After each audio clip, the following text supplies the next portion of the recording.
have gotten up to. There's some stuff happening that you guys may or may not find out this game or next game. Anyway, Delightful. Good. there's a reason she rushed off to take call. You'll find it. Okay. However, Cool. in the meantime, who wants to talk about what happened last game? Yeah, so in the meantime, we talked to Say. We told Say who Tiamat is. Grim recreated Mert's map. Looks like it's a map of Harper and Lord's Alliance operatives. Kind of an awkward thing to have, but definitely not something that Grim wants to be anybody else's possession. And so that's all fine. And we also invited Say to join our entourage for the Chiral Garden Party, because despite Say being a member of this family, she did not get an invitation on her own merit. Killing your intended spouse has something to do with that. Social You know, consequences. yeah, yeah. But we're gonna bring Say, we're gonna bring Alina. Alina in formal wear is gonna be really fun.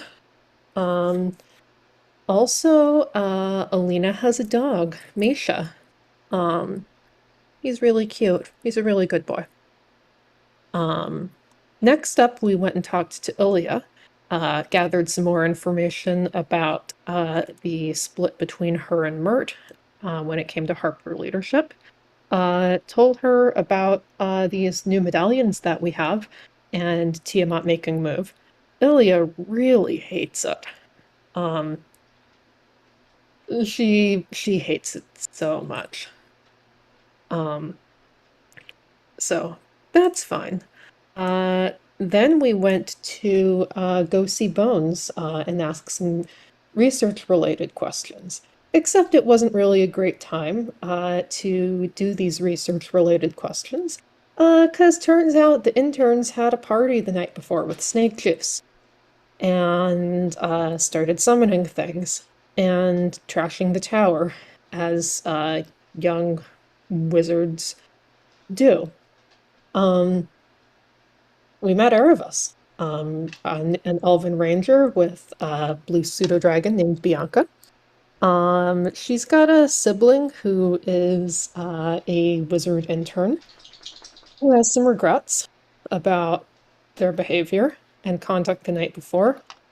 Maybe not quite enough regrets, though, because it seems like they've done this kind of thing before.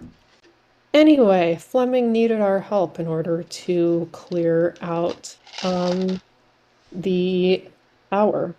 So we went on in there. We fought a succubus. We dealt with a reverse gravity room. Uh, there was a unicorn. There were pixies. There was a Mephit whom Grim adopted and is bringing home to the call. There was a mimic. There were some very intense brooms. There was a staircase that plays the chicken song on the piano. Um, and then at the very end of this, Bones is Bones, I believe, is making a return.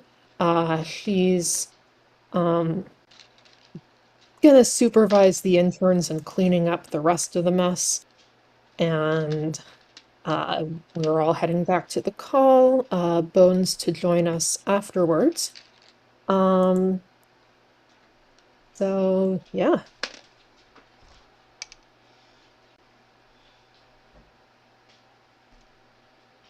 Bosun is mostly confused about the method. Not Bosun. I'm sorry, I don't know which B name I said there. He is, as Grim is carrying it. Bosun is sort of flapping around, not buzzing the scrying bowl, just sort of flapping in for a closer look and then flapping back to a safe distance, with his tentacles wiggling in concerned fashion. Was that a small Liam voice making a cute something? Yeah, Liam. So Vax jumped the gate. Liam ran out and he went, "Hey, Vax, it's bedtime," and then ushered Vax, who's all too happy to always go to bed, into the bedroom. That is adorable. Oh, My God, That's so sweet. It was such. I was like, oh my god. friends. It's good to have a dog friend. Sleepy friends. Percy stays out here with me. He's too mature for that. Okay, yes. So, back to the call with the method. Anyone who has a passive. Okay, who doesn't have a passive perception over 18? Probably just me. Although I don't know if we've established what Erebus's passive is. Eris's pacifist perception is 16. On a related note, this is why Bianca is super baby, because Erebus is OP in a way that I have never had before, so I wanted to mitigate that with the Beast Companion. Okay. So I believe that just Eliana and Corinne notice as you walk to the back to the last call. Let's see here. Let's put you guys on the map of Waterdeep. Love a map. Lava map. You notice that the North Ward seems busier than usual, busier than the weather would predict. It's actually kind of gotten. So there's those days where it's like cold and rainy but still comfortable, and then there's those days where it's cold and rainy and just not. It's one of those not days. Mm-hmm. How upset is the method about this weather condition? Hold on, I just did something to the map somehow.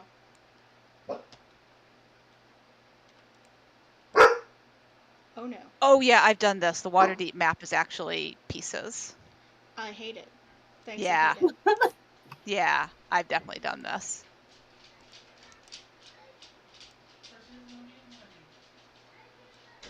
Percy doesn't want to come to bed, buddy. Okay, so hopefully that figures out its resolution at some point.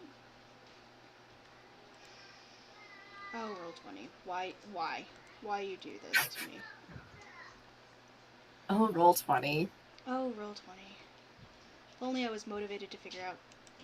I can pop back into GM view and I think I fixed it. Fabulous. Hey, and we got the markings for City of the Dead back. That's cool. Oh, Yay. weird but good. Oh, we At did. some point they disappeared, and Yeah. I don't know. It's like there's like a map, and then it's stacked with another map, and then stacked with another map. Mm-hmm. And I have no clue why it's made that way, but I have shuffled them enough that we got our markings back. It's yes. Questionable choices all around So by many. So many. designers. But why though? Okay. Let's go to objects and tokens mode so I don't accidentally do a thing anymore. It sounds like there's a monster in your It's house. a shark. Oh. That makes sense. Important distinction. So many rows of teeth.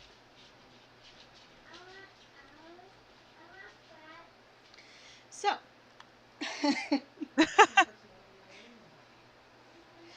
as you walk through the North Ward, heading towards the Troll Skull, and it's closer. As you get closer to the Troll Skull, you notice that actually it's more to the south even. That there seems to be kind of some more people than you usually see. That's odd. I take a look. Does it seem like they're going anywhere in particular?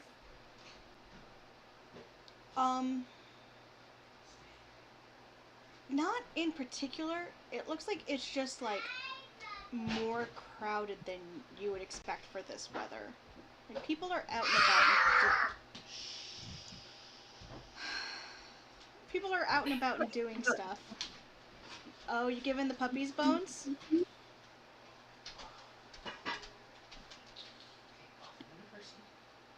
Sorry.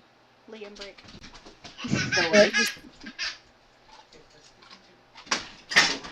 Okay.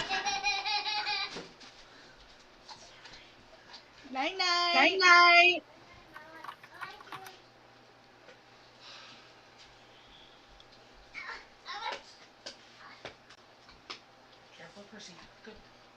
Okay. Okay. Come here. Come here. You're fine. What's up? Do not stomp on Not Percy. Don't even pretend. Hi. I love you. You're making the fox. I am not making a fox, but I appreciate the thought. I love you. This was a play for Flippies. I'm a hug, Mama. You You want to hug a mama? You want to hug a mama? Okay. I love you very much.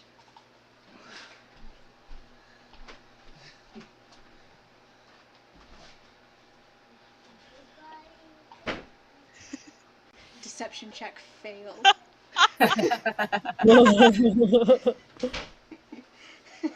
Points for trying, though.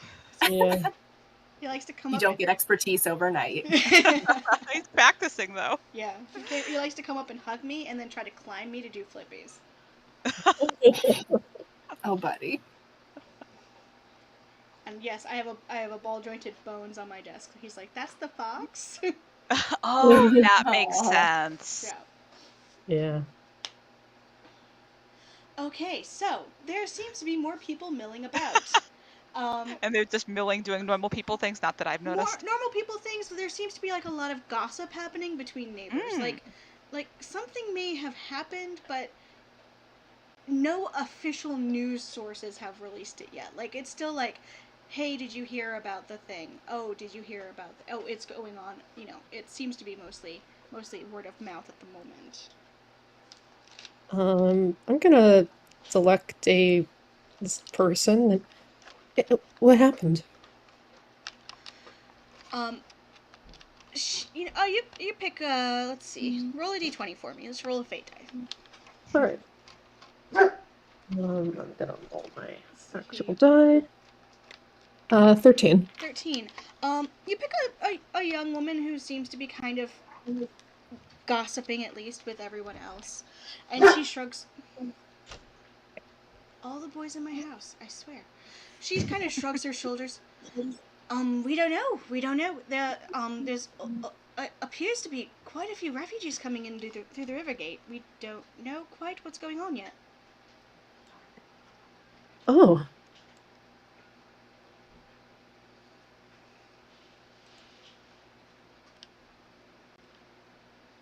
As I look for which one the river gate Yeah, is. it's near the trades ward because I was doing the same thing. Yeah.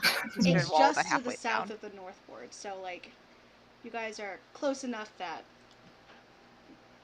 Oh, that's where we go to. That was where we first went to the Court of Miracles and. Okay, got it.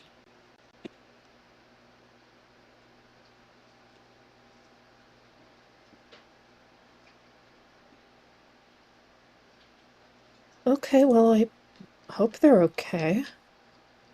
Well, and if they're refugees, they're not going to. They might not be. Thank you. She nods her head to you and begins talking to someone else, kind of in her clique that she was standing in, all kind of trying to guess what's going on, or where they're from, or things like that. Grim has been how hard is it? Is it actively raining, or is it just it's just that cold drizzle where like you don't ever feel a raindrop. It's just wet. Okay. Like it is counterintuitive for people to be outside and doing things in this weather. This is definitely 100% curling up with a book and 17 blankets weather. Oh, that sounds so good. Okay, Grim, I think, is walking along the maybe even a bit apart from the group, walking sort of along the edge of the buildings, trying to keep the Mephit under awnings as much as possible. Which may be yet another reason they hadn't noticed anything was happening, but would notice that Eliana has gone to talk with someone. So we'll sort of pause under an awning to look over at her and at the others. What's going on? She Who's said that? she said refugees coming in through the river gate.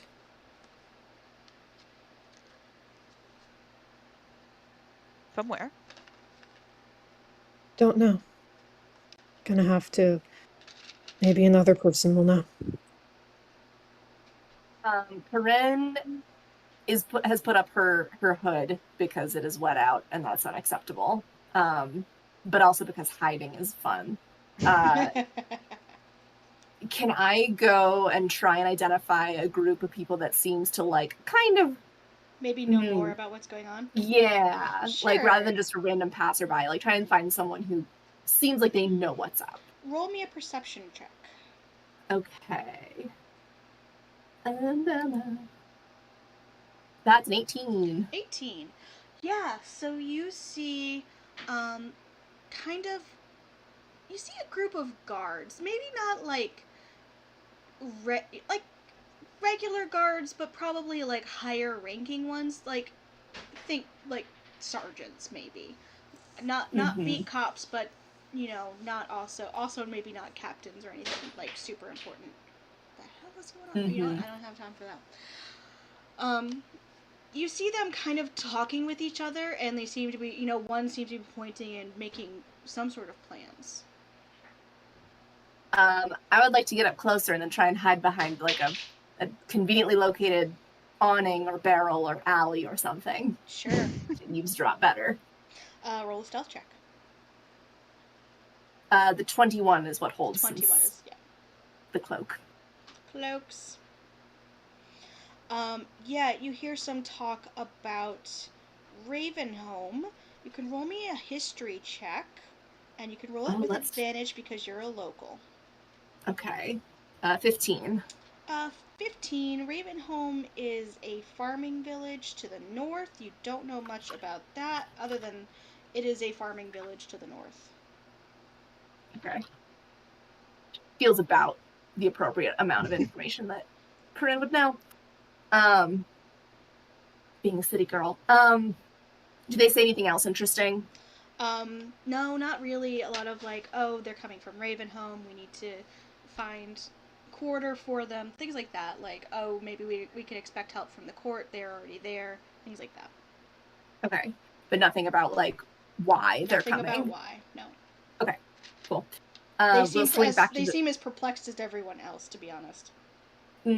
That tracks. So Slink's back to the rest of the group. Anyone else familiar with Ravenholm? Know more about it than the fact that it's a farming village up north? Do any of us know more about it? Anyone who would consider themselves Waterdavian locals may roll a history check for me. 18 for Grim. 18. Yeah, you've heard of Ravenholm. You know of, various street kids that have decided that street life in the city sucks, so might as well try something smaller. Maybe find some work up, Oh man, let me open up my interactive map so I'm not saying up north, but it's actually like east, because it might actually be east. Been there. Because I'm bad at directions. We really should not trust me when it comes to directions beyond how to get from the living room to the kitchen. Let's see, Daggerford, Waterdeep. That's right, I forgot that Erebus had been talking with her sibling. Yeah, so you know that Ravenholm, it's much like North Furrow. It's kind of it's right in between, right in between the forests. It's kind of centrally located. It's just one of the the suburbia of Waterdeep. Like, it's just a farming village that supports Waterdeep mostly. Like, they make good money by farming and sending their crops. About how far up is it? Like, Probably like a 2 days travel. 1 or 2 days, not far. Very like 1 or 2 days stroll, I would say. Delightful. Grim will sort of shake their head. Not much. I've known a few who went up there, wanted to fish in a smaller pond. 2 days easy walk to the north, I believe, but I don't believe I've known anyone who came back, and I don't remember hearing more about it. A lot of places seem to be within a 2 days walk. How far would you want to walk? No, well, we did do the whole week to Leyland. But I'm speaking specifically about the Caring Hands School, which is a day's walk north. Or a day's ride, I suppose. It would have been 2 days walk in all likelihood. Interesting point. It could be nothing. I don't know. There's also just a great deal of support services within a few days of the city. But Well, at any rate, that's where the refugees are coming from. Not sure why they're coming in from the river gate, though. That's the gate closest to them. Oh. I stand corrected. Because they are to the northeast-ish. More east than Northeast, north, okay. probably. northeast. Okay. Corinne is bad with maps, it's fine. Fair. So is the DM, that's why she double-checked. Well, would we want to try to find somebody who's coming into the city and ask what happened? Well, it sounds like they're going to have a Court of Miracles getting involved, so it perhaps would be more efficient to just go there and get information from the source, rather than trying to find someone who looks like they might be appropriately refugee attired. Was Alina going to come to visit us tonight? Or am I thinking of another day? Burns was going to come for certain. As I go back through my notes to remind myself, because I don't remember. Well, either way, if she's supposed to be coming or not, there's sort of even odds whether she does. I would like to sort of tilt their head towards the Mephit. Get this one out of the rain. Oh, yes. Yes, of course. Would you like me to... And she kind of, like, offers, like, a bit of her cloak as, like, cover over the bowl. Does the Mephit look like it would enjoy being covered by a cloak? Yeah, it's definitely, like, situation? kind of shrinking. Like, it's found, like, a corner of the bowl, and it's just kind of, like, curled up, like, I will protect myself by curling into as small as ball as possible. Oh. If you don't mind, not too close, we don't want it to catch on fire. Oh, no, of course. And she will hold out a hand and offer to take the bowl from them. They will very carefully hand it over with, like, the folded shirt pot holder. Mm-hmm. Yep. And she'll take it by the pot holder, and then we'll kind of, like, tent her cloak so that it's sufficiently away, like, keeping an eye on this thing, obviously, but, like, we'll tent it so that it's kind of, like, high enough and, like, far enough away from the side where the Mephit is so that nothing catches on fire. Yeah. Easy enough. It's definitely not, at full power at the moment. Mm-hmm. So it does not. It seems to be more interested in protection from the rain than it is eating. Yeah, that makes sense. And then she promptly starts, like, cooing and eyeing and, like, fussing over it. Bosun's like conflicted approaches and retreats intensify notably. Oh no, sibling. He's jealous. Oh. So then Erebus will jog up right as this is happening, looking very confused. Her hood is also over her head, and Bianca's tucked inside the hood for protection. What are you all doing out here in the rain? I thought you would have gotten to the pub by now. We're just overhearing rumors currently.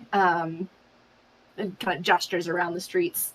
Apparently, everyone wants to know everything about the refugees that are coming in from the Rivergate south, from Ravenholm, and have decided that it is such important news that they will gallivant about the streets in this miserable weather. Is it abnormal for refugees to come from that way? It's not a regular occurrence, I would say. It's definitely a bit unusual. All right. She kind of looks toward the river gate entrance and then back to them. Um, all right. Uh, were you planning on investigating?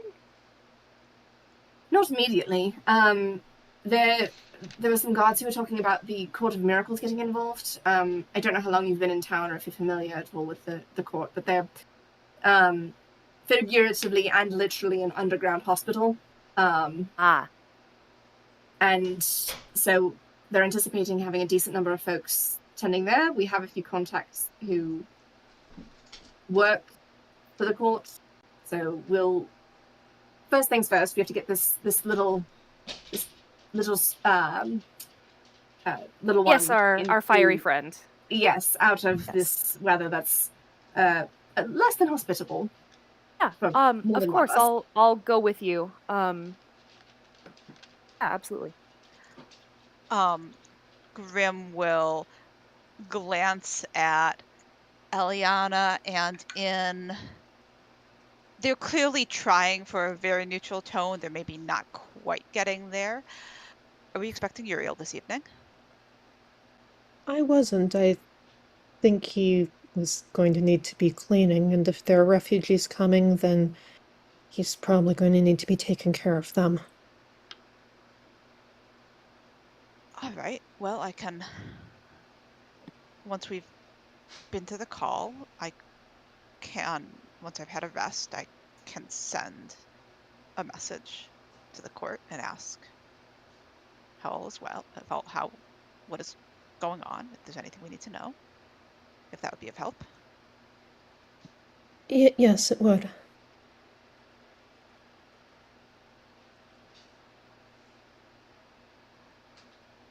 Wonderful. Grim's Corinne going to continues north to the call, To the call. still cooing over the method. Grim is just going to sort of reach up into the air, close their hands gently around Bosun, and like pull him down, and will keep him corralled in their arms for the rest of the walk. So, despite the picture, the call is actually quite busy. Oh. And this is, I mean, it's kind of, we're hitting early dinner time, I would say. You guys spent a good long time, like at the court, and then at dealing with the wizard hangovers. So it's probably heading to early dinner time, but this is a bigger rush than early birds. This is like the smart people have come inside to gossip. Yeah.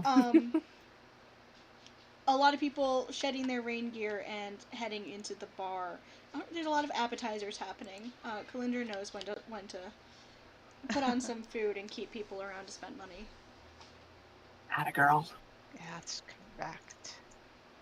Go ahead.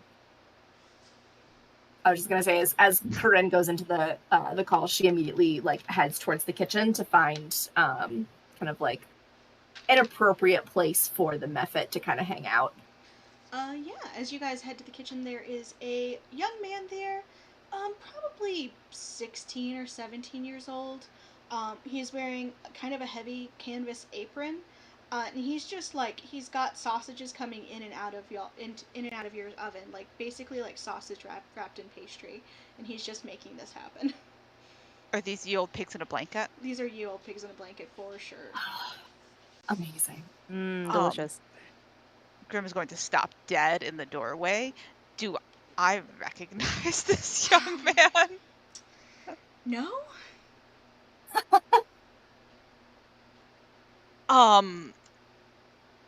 Going to pivot back and go looking for Kalindra. Yeah, sure. Still holding on to Bosun. She is Invisibly. not behind the bar. There is actually someone else behind the bar itself. Kalindra is waiting tables, but not just waiting tables. She's kind of working tables. She's doing the hard upsells. She's making sure, oh, your drink looks below halfway. Let me get you a refill. She's working. She's working this crowd. I will wait. You actually notice that the person behind the bar is slightly older, or at least appears slightly older, and maybe more like quote unquote bartender appropriate aged. Not our usual bartender.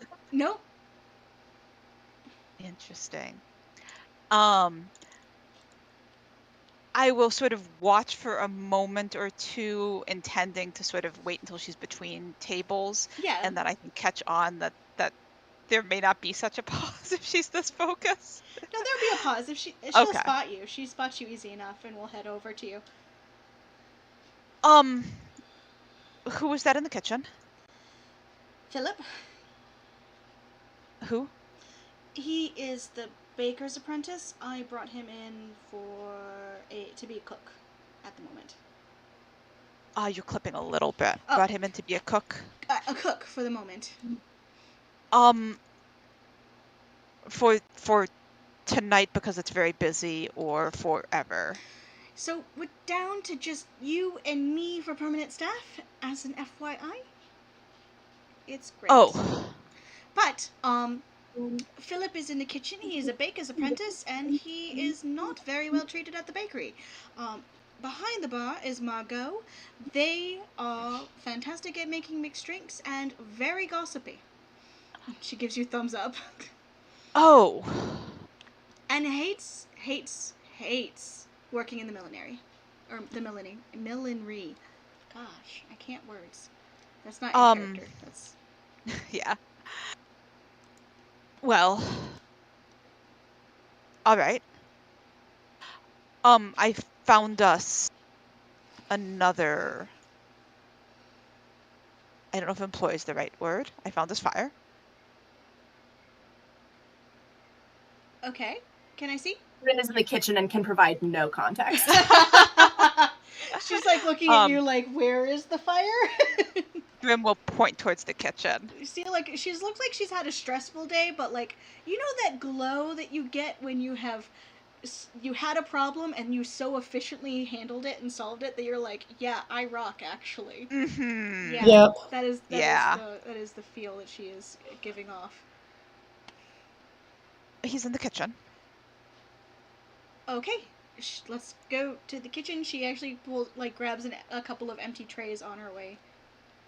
Yeah, I will also bus tables on the way, and will follow her into the kitchen to see how everyone's going with getting our little Mephit friend into the stove, question mark? Yeah, Philip looks confused.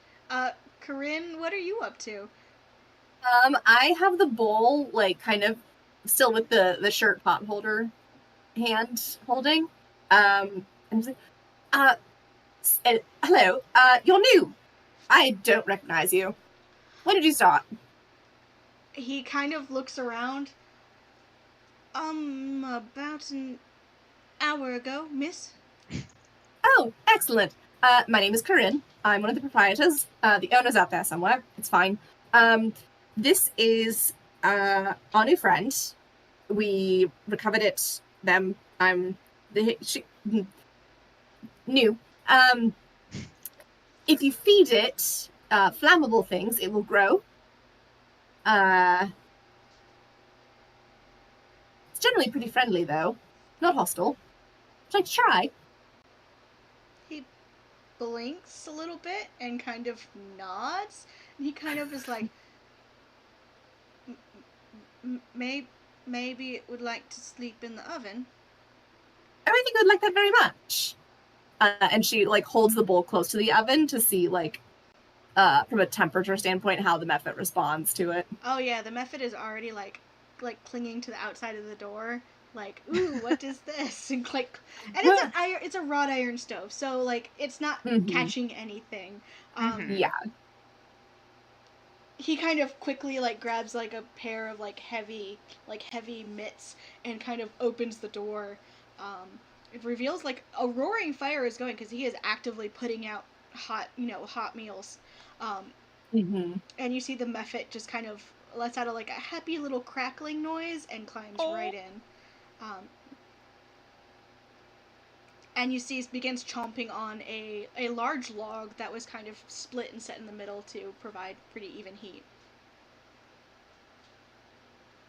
Well, so he's there now.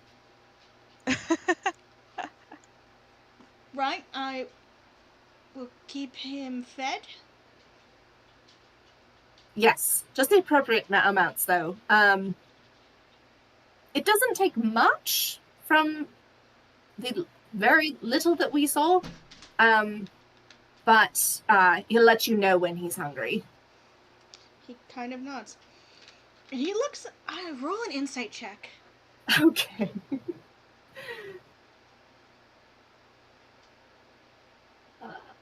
29. You just made his damn day. Like he looks like on his first day he got handed the kitchen of his dreams. Like something about this is like everything he wants in life is that you just handed him a kitchen run by with a fire elemental. So like he is having a great day. Excellent. Corinne will, let the method do its thing, and then we'll kind of like start waving the silver bowl a little bit just to like cool it off. And then we'll just start asking questions about like how's the rush been, how's what meals have been going out, like that kind of stuff. Since she typically is kind of like the kitchen overseer Kitchen and like overlord, the most, yeah. the most like never there way. Yeah, so Philip does not strike you as like he is well-meaning and he knows food. He might not know a lot else though. But he is very open to being told what to do, which I mean is probably a good thing for your kitchen staff. He's tells you that he's putting out because of the early rush they hadn't quite gotten dinner prep because everything had happened so suddenly. So they are working on dinner. He points to like a large couple of cauldrons of like stew. It's pretty basic pottage, but tavern fare. There's fresh bread baking, and he is quickly turning around these sausage in puff pastries. And they're not quite traditional puff pastries that take like hours and hours to make, but it's like wrapped in like a bready dough. Yeah. Corinne will take one that looks like it's not quite like visually it's not quite as like healthy looking in terms of like size as the others, and we'll just kind of like take a nibble of it from a taste perspective. And that's quite good, actually. There's spiced mustards that are going out, and he kind of points to a counter where like small like little ramekins of spiced mustards have been set up, like so he can quickly like plate some, grab the mustard, put it on there, and like hand it out to Kalindra. Business is happening. Very, very good. And then she'll go over to the stew, take a quick taste, and then we'll head to the pantry, grab like a couple of sprigs of rosemary, just like do a really quick slice or a quick cut them up real quick. Yep. And then just like handfuls of that in the pot, stir, taste again, nods, satisfied. And she's like, well, I think that'll do for today. We will talk about tomorrow's menu when there is time to breathe. But so far you're doing well. Oh, thank you. Nothing like a first day on a fire, I suppose. Actually, I kind of like it. And he will hand you a kind of fairly medium-sized tray with a couple of ramekins of different, you think maybe even different types of mustards, to take with you as you leave the kitchen. Okay. Are they going to a specific table, or are they intended to be consumed with the... He is giving them specifically to you to take to wherever you are going. Delightful. She takes them, gives them kind of a light tap on the shoulder, and then we'll head to the bar. There is like an ashy blonde woman behind the bar. Her hair's, it's like put up, but it's got that messy bun situation going on where there's just enough like hanging down. Bright blue eyes. She kind of gives you, or they kind of give you a big grin. Hello. Hello. I see you're new here. I don't believe we've met. I'm Margot. Margot, Corinne extends a hand. Corinne, one of the proprietors here, points out Eliana and Grim. Those two are the other ones. who run the Right. place. I know exactly what you need. And she will grab a bottle of, a good bottle of wine and pour you a nice red and put it in front of you before you even ask. Oh, I like you very much. Start sipping. You can stay. You can absolutely stay. You've passed. I don't even care if you had an interview. Oh, good to hear. I quit my job this morning, so wonderful. You've certainly got a knack of it, for sure. What would you, and like, again, pointing towards Grim and Eliana, if you had to suggest a drink for either of those two, just purely based on instinct, what would your selections be? Let me roll an insight check for her. Or, for them. She's they, so either. Oh, man. This is the interview now, I guess. For I mean, she passed the interview as far as Corinne's Yeah. concerned. she goes, kind of points to Eliana and goes, maybe like a maybe like a coffee drink with like a spice to it, I suppose. Something warm. The weather's terrible. I have actually a pot of um a pot of hard cider that I've been putting out on special. That she might like. As far as them, and she kind of motions to Grim. She kind of, I don't. My instinct is whiskey, but I feel like that's incorrect. It is very, yes, don't. As much as it would amuse me greatly, a sweet tooth. Aggressive sweet tooth. Unpleasant sweet tooth. It's one of those things where I said it and I knew it was wrong, but couldn't guess a better guess. That's extraordinarily fair. I'd be curious to see. Cider's a good instinct, though, for Eliana. Would you like 2 cups? If they have a sweet tooth, then the cider actually would probably go over fairly well. Oh, I don't know if you understand. When I say sweet tooth, I mean takes their tea with 5 entire sugar cubes and then eats another one. If it's the right amount of sweet for me, then it's not sweet enough for them. Grim does drink cider, though. You've both seen that. Erebus's eyes get wide as if she realized the significance of the sugar cube mentioned earlier.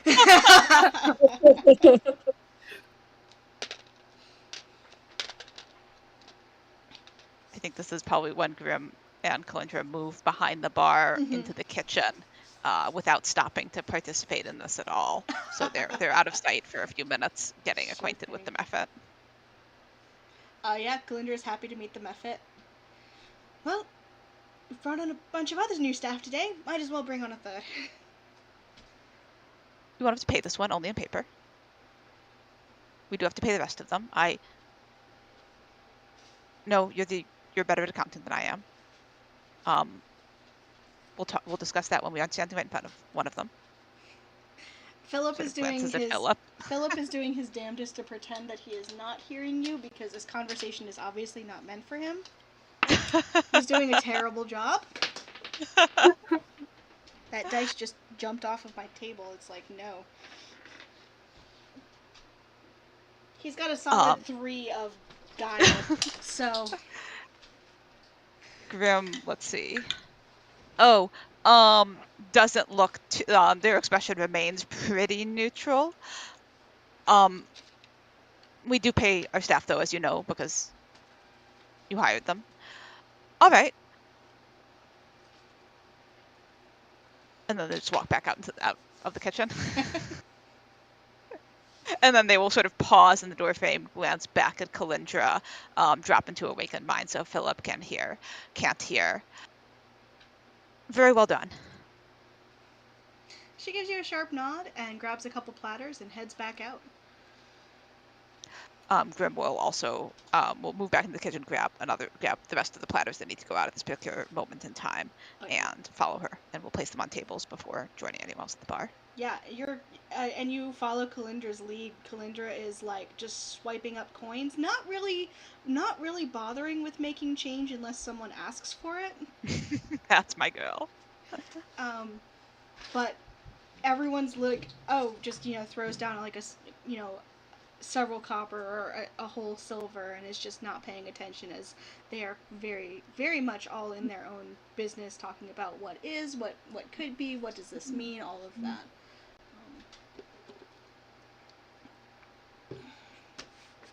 At As the bar. yes, at the Um, bar, you all are meeting Margot. yeah. If Erebus is around, Eliana will ask her, what kind of drinks do you like? Oh, not anything particularly strong. I'm cider or ale or a light wine at most. Um, 2 ciders then, please. Coming right up. Delightful. And 2 mugs of warm cider are set in front of you. Each one has like a sprig of like an herb on it that you don't quite recognize. Ooh. I'd like to pick up the herb and sniff it a little bit to see Sure. if I can recognize it. Give me a moment. Should I roll for that? Yeah, roll me like a nature or something. 13. Let me just grab it. It smells spicy. Like maybe it's like in the cinnamon family, But it's but not cinnamon, it's a but not sprig. something as expensive as cinnamon. Okay. Okay. Oh, this is delightful. Wow. Cheers, thank you. She gives you a bright grin. Of course. And she'll kind of keep it. They'll kind of keep an eye out for when Grimm's coming back, because they feel like that is the person that might be hardest to impress. I don't know why they did that. Eliana Where- will pay for both of the drinks. Sorry, would you repeat that, Rebecca? Eliana will pay for both of the drinks. Oh yeah. Oh, thank you so much. You didn't have to. Oh, you're welcome. Well, cheers. To very strange adventures and warm drinks after the rain. Cheers. Mm. Never a dull moment. Never a dull moment, it's true.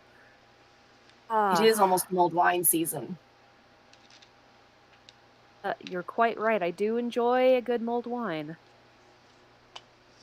Margot nods. It's always like it's she's always best in the excited. city. Yeah. You're speaking her language.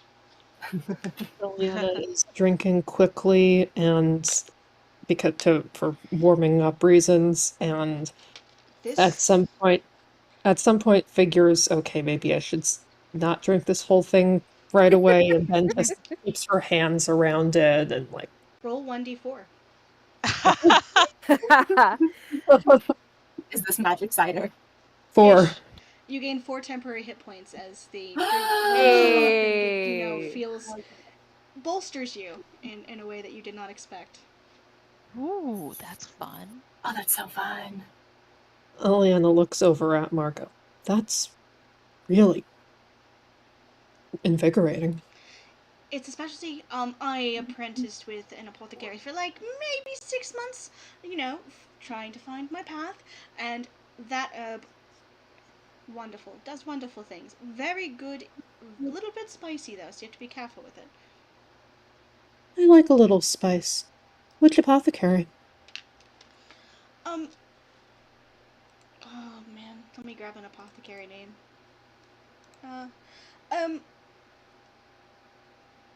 Mistress Valenquest? She's actually quite far away from here. She's actually in Golden Fields. Oh. Oh, glad to have you here behind this bar. I'm glad to be here too. I think this will be a great fit. Yes, you seem very comfortable. If you don't mind me asking, what brought you to Waterdeep from Goldenfield? It is quite a bit of ways. She just kind of shrugs. I go where my feet take me, and I leave when I feel no longer welcome. Nervous smiles. That sounds about right for me as well. I relate to that. How about you? Where did you come from? Um, I these days I'm from all over, honestly. Um, my family is much more settled than I am. I'm in Waterdeep most often, but that's mostly because Oren is here studying and they are my best friend. So I like to visit them every once in a while and also stay close enough that they can summon me for help if sometimes they accidentally summon things that they probably shouldn't. Is this the Um, first time or the fifth time that you've been summoned to address a snake juice incident? Not necessarily a snake juice incident. Snake juice is unusual. They definitely do like to go a little harder after their exams than they really ought to, as a way of stress relief. But the level of um things that were in the tower today, is more than usual. Maybe they're getting better at their studies? There's improvement at something. I will say Oren is very clever, and they're doing very well in their studies, but, a lot of those interns live by the motto of work hard, play hard, and no one's dead yet, so um, as long as there's no mortal danger involved, what's it going to hurt other than their heads after they've consumed too much alcohol? I wonder if they knew about the trash can mimic. Oren didn't seem to remember very much. I wonder if something more will occur to them after they've had some sleep. Collectively seem to be a very lucky group, all things considered. Indeed. Yeah, most of that honestly was very tame. I'm just concerned about the mimic and the succubus. No, the I don't know succubus why was you would. no. That's Yeah, not no, and yeah. those can get rather nasty. I don't know why you would summon one intentionally for fun. Well, I can think of a few reasons, I but think mostly it involves a lot of repressed sexual frustration Okay, and bad that makes more ideas. sense. Makes more sense. or maybe somebody was too far gone to realize what they were calling upon. I'm wondering about the mimic, though, because those are things that come from this plane. Yeah. That is a very good question. Anyone who at this in this conversation that wants to roll me an Arcana check can. All This right. sounds fun. Um, Hey, that 17. That's not bad. Wow. And I got a 15. Okay. 23. Wow. Nice. Look at you all. Jim's not there. They don't know. So Corinne, you feel like it was probably a spell that went wrong. Eliana, you know that sometimes if an awakened spell goes off on like something that one incorrectly, two on something that probably shouldn't be awakened, mimics happen. Oops. Oh, I think I know how that happened. Really? Yeah, somebody tried to awaken. It would have happened if somebody tried to awaken the trash can, but got the spell wrong. Oh no. Or I guess it wouldn't have to be a trash can. Maybe the mimic decide tried to awaken something else, and then the mimic came along, and then the mimic decided to be a trash can. Why on earth would you try and awaken a trash can? That's what I want to know. But also, if you're drunk, I wouldn't imagine that wanting a sentient trash can is totally out of the realm of drunk logic. They're drunk and they're wizards. So Yeah, I guess if you want your trash can to move around to wherever the trash is and pick up the yeah, trash for you, yeah. Ooh. There's a market for that. I bet they were trying to invent something. the mage hand cantrip is not that hard, though. You could pick up your trash and move it to the rubbish bin without having to do those things. Sure, but if you're clever and you're drunk and you want a challenge, Mage Hand is too easy. Yeah, Why does it always have to be more complicated, though? Couldn't it just be the thing it is and just let it go? Irvis laughs a little bit. I'm with you on that one, but I think that some of them have a ways to go until they realize that simplicity is better. In the meantime, they're just going to keep creating these puzzles for themselves in their brains, and sometimes it won't be the smartest thing. But that's something they're going to have to figure out for themselves. I wonder if it would perhaps behoove us to... We told Bones about the... kind of looking at Eliana. We told Bones about the mimic trash can, right? I think we did. I think so. I don't remember. Well, she's supposed to be coming here later this evening. We can tell her then if we didn't earlier. Yes, that was a pretty quick conversation as we were leaving. Indeed. And if they're attempting to not create mimics, but are creating mimics, because apparently that's a thing you can do when you have enough magic and alcohol at your disposal, might be something that she wants to know about. Yeah, I think it's something where everybody who knows that spell could possibly use some remedial instruction. Or perhaps some wards of some sort, right? You can do that, and like kind of like makes a vague magic casty gesture with her hand that's not holding her wine. Like you could, because protective magic is a thing. They had that at the Caring Hands school. There was a thing that prevented you from getting out. It could be a similar sort of thing. It prevents just put that on all the inanimate objects in the building, and perhaps also on the walls of the building, and perhaps also like the that, windows. like that dark wall that Fleming had in place, keeping us from going up to the second floor.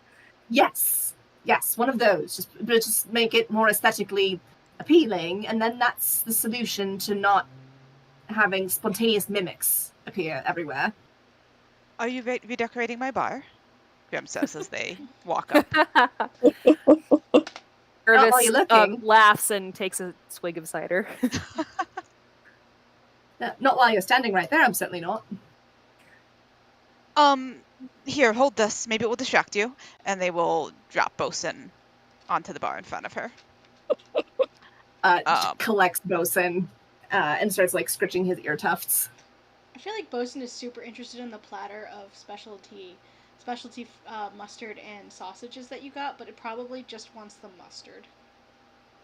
I think Bosun first dives into Corinne's arms and like snuggles with great intensity is what would happen first.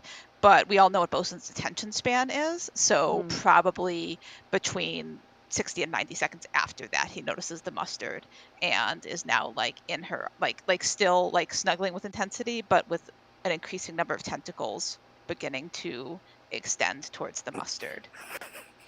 And he would have become visible when brought into when entering the call, because he's home now. So incredible. And Corinne is like slowly nudging the platter like further and further away from Bosun. He knows his game. Meanwhile, Erebus reaches for one of the sausages. May I? Oh, please, yes. That's new chef who started today, apparently. They're quite good. Simple. There's not a lot of technique to it, but the flavors are very good. Flavor is king, as far as I'm concerned. She takes one of the sausages, breaks off a little piece to give to Bianca, and eats the rest of it. Eliana Mage hands herself a sausage and dips it into the mustard, and then transfers it to a regular hand with a look on her face like she's trying to make a point. I'm not the one you have to convince. But I'll be Oh, sure no, to it's- tell Orin it's next time I see them. While Grim was out and walking around, helping Kalindra, Yeah. is the new last call here by any chance? The new last call is here. Yes, they've nabbed like a table that's like a little too small for them, but have gathered around it gamely. Like, this is the table that we got. This is the table we're sitting at. Like, and are talking, kind of talking amongst themselves. Like, you see, like, there's a coin bag on the table. They're splitting up some coin.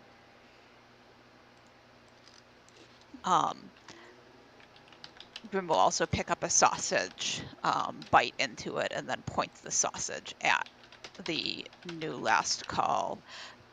Do you suppose they know anything? The Corinne just kind of like makes a, like points her finger in the air and like makes a circle, gesturing with like the whole of everything. Mm-hmm. The refugee situation. I do. That's possible. Would you like to ask them? They take a breath, like inhale, and then they do like sort of deliberate head turn towards Erebus, and they'll just, I mean, behind their eye patch and bangs will sort of look at her for a moment, like acknowledging her existence.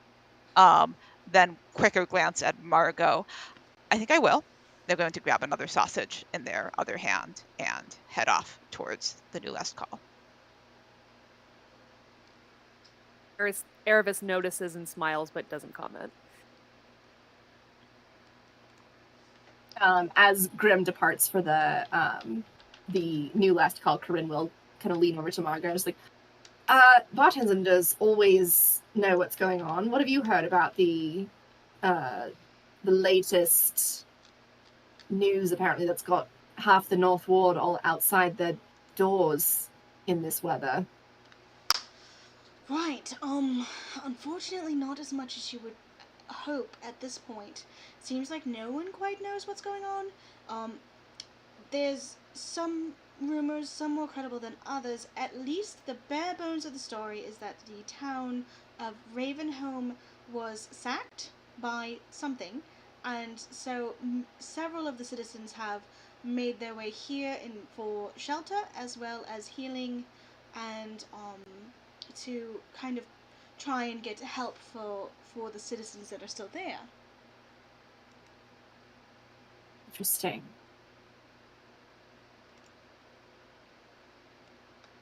No information about what sacked the town. Shakes her head. I have heard everything from bandits to orcs to dragons, so it really is not decided yet. There's no set story on that yet. That's quite a range of outcomes.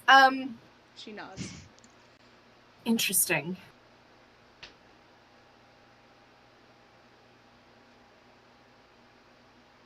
Huh. Well, if you do end up seeing anyone who looks like they might need a hot meal and a drink, just give it on the house. I'll make up the difference. She nods. Sometimes information pays more for meals than coin does. Corinne like taps her nose and then points at Margot. She's like, exactly.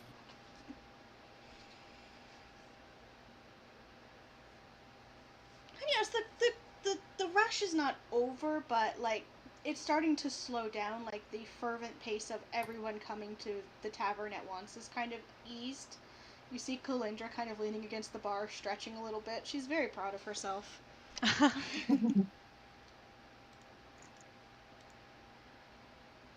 She should be. So Grim will will approach the new last call. You're all still alive, very good.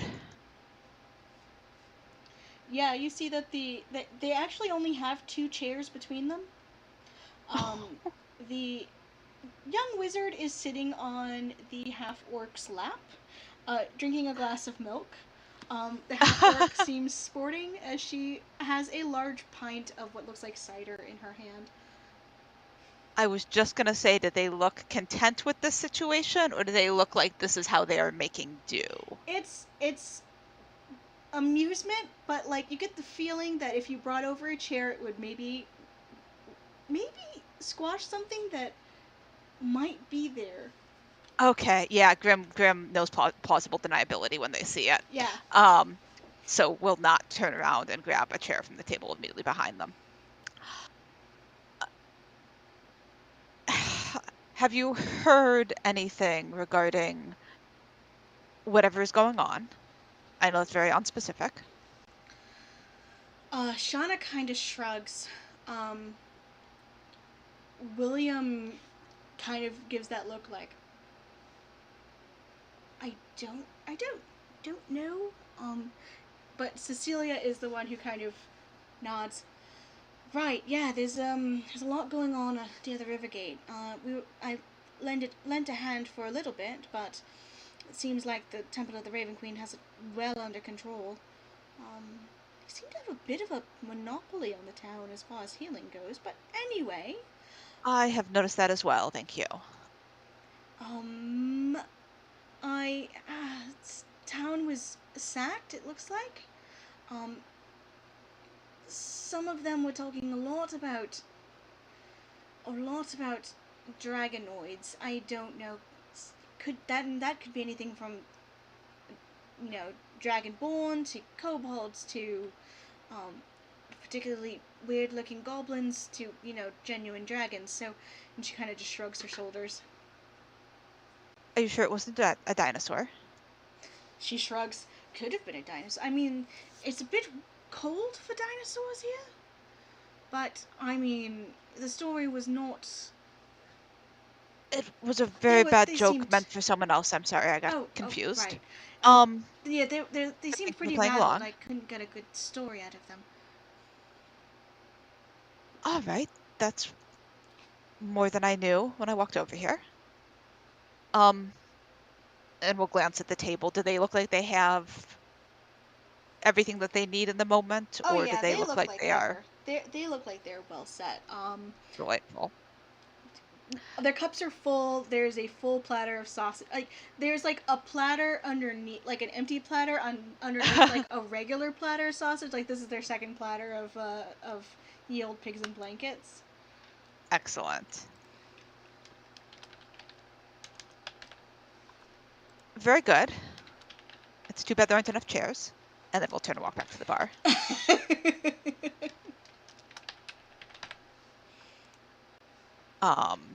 And we'll walk up to the bar, walk directly behind the bar. I think we'll...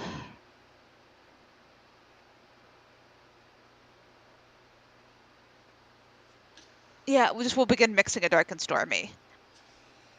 Sure. For themselves. And without, while they're sort of as they're doing that, they say Dragonkin, maybe, is the story they're hearing. Oh, Good. Eliana I was hoping a for little bit, dragons. kind of like automatically. What was that Eliana was doing? He hunches a little bit, Oh. and then realizes what she's doing and straightens up again. Well, then it makes forgot. sense, Margot says from the side of you, why they'd come to Waterdeep. Waterdeep's protected from dragons. That does make sense, doesn't it?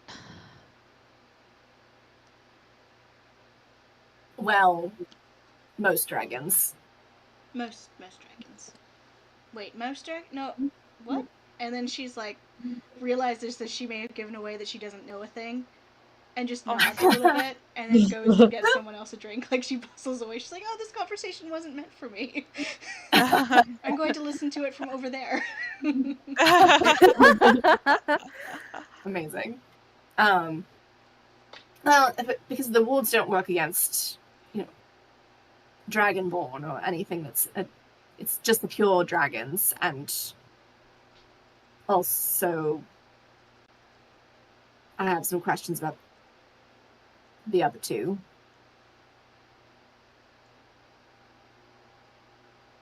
About, and Grim will point at the new last call who are sitting on each other's laps.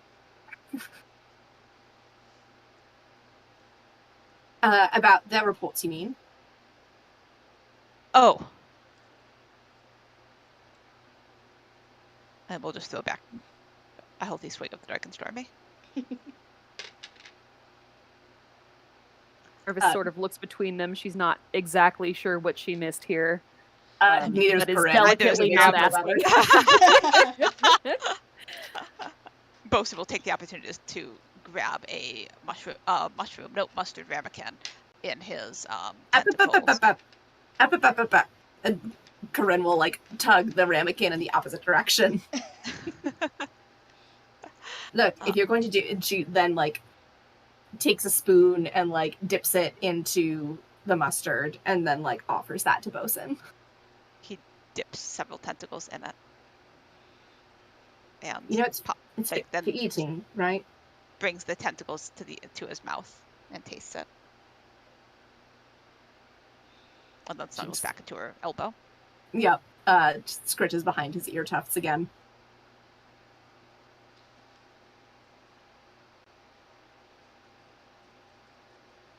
So it sounds to me as though perhaps we should get in touch with the court.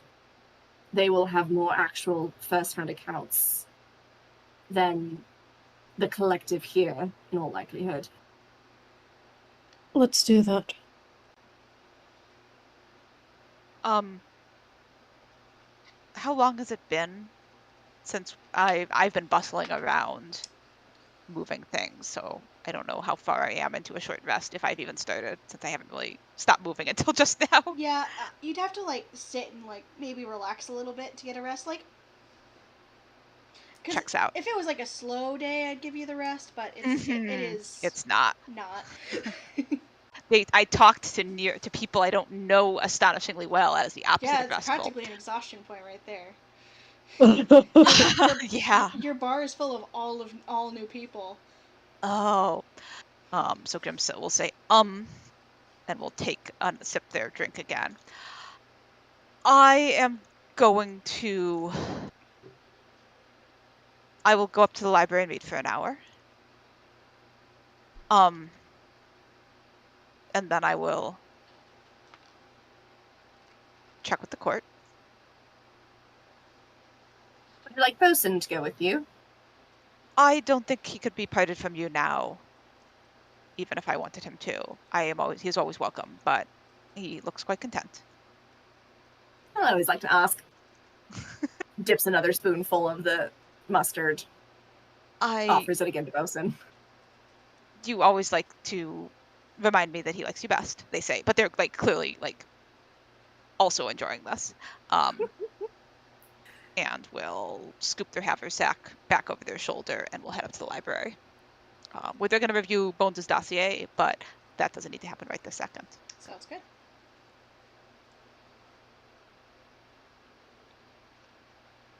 What's everyone else doing at the actually very busy bar?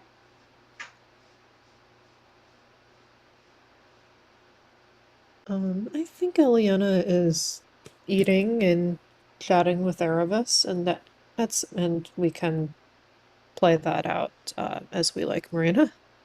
Sounds great. Yeah. That's something that Erebus is open to doing, unless she's got a different agenda. No, Erebus has nothing else to do today and is curious about how packed this day seems to have been for her new acquaintances. Yeah. So is it always this exciting in Waterdeep? Sometimes it is, sometimes it isn't. It comes and goes. Peaks and valleys. As in life, yes, I suppose. Interesting. Been a while since we've had a day that was this busy here.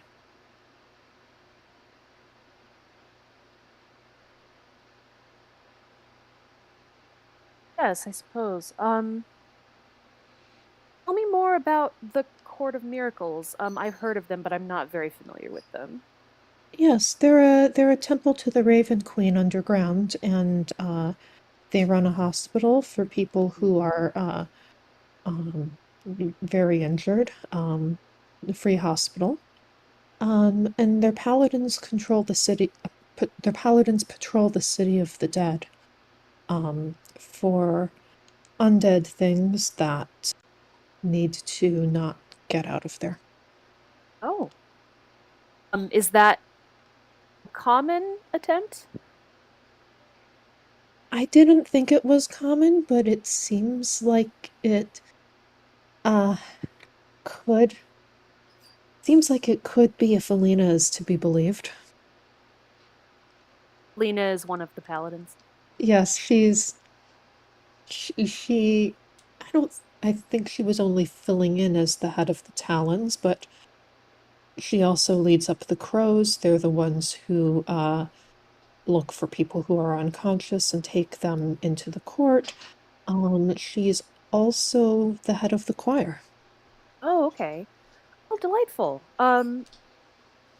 Do appreciate seeing people with a variety of talents. I also play a little bit of dulcimer myself, although I'm not very good. Um, but that's delightful. We could play sometime. Corinne and I both play the lute. Oh, wonderful. I would love that. Yeah, It's not often that I get to play with other people. it is nice to play with someone else. Yes, it definitely is. It's a nice change. Um, yeah. So how long have you lived in Waterdeep? Since this summer, I haven't been here that long at all. Oh, wow. Seem very familiar with the city. I've settled in. Didn't think I was going to when I first got here. Why is that? Hadn't settled in anywhere before that. Purvis nods knowingly. Um, yes, I'm familiar with that feeling. I've grown comfortable with it, but um, it's nice to have a place surprise you. Yeah, yeah, I thought I was comfortable with it, and then I realized I didn't have to be. It's wonderful. I'm glad that you've found Waterdeep a comfortable place to be. Thank you. You tell me about your friend, Eliana says, looking at Bianca. Oh, Bianca. Yes, so I found her a couple of years ago. She was a hatchling, and was the smallest of her family. And there was an incident that I was helping with, and at the end of it, she was old enough to be on her own, so we bonded, and we've been traveling together ever since. That's very nice.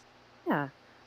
Um, I've been around quite a while. Bianca is not my first beast companion. It is, and I wouldn't change it. I think that it's very valuable to have a companion, even if they're not with you for very long. It is sad to see them go when they don't live as long as you. Um, For those. but I think that Bianca and I will have many years together, and we lead a very peaceful existence for the most part, wandering around, enjoying all the sights to be seen, occasionally helping with a crisis or two. Um, Usually nothing too serious. Although I have seen a couple of close scrapes a while back. But it's a good life. It helps to have a companion. It does. Rangership can be very lonely sometimes, but I have Bianca and I have my family when I see them, and I'm always glad to make new friends. Oh my. You'll have to meet my cat at some point. I think she doesn't want to be downstairs with all of this. Yes, of course, I would love to. Um, Cats are so of cats. They're not always the best travel companions, but they can be very affectionate when they choose. And also they're just so soft and soothing. Yes, Quiche is very fluffy. Oh, her name is Quiche. That's so cute. Love that. She came with it. Um, it's there's a woman in the castle ward, I think, she's got a bookshop and some cats that she's rescued. Oh, So wonderful. Quiche came with me from there. That's wonderful. I have a special respect for people who do that kind of work.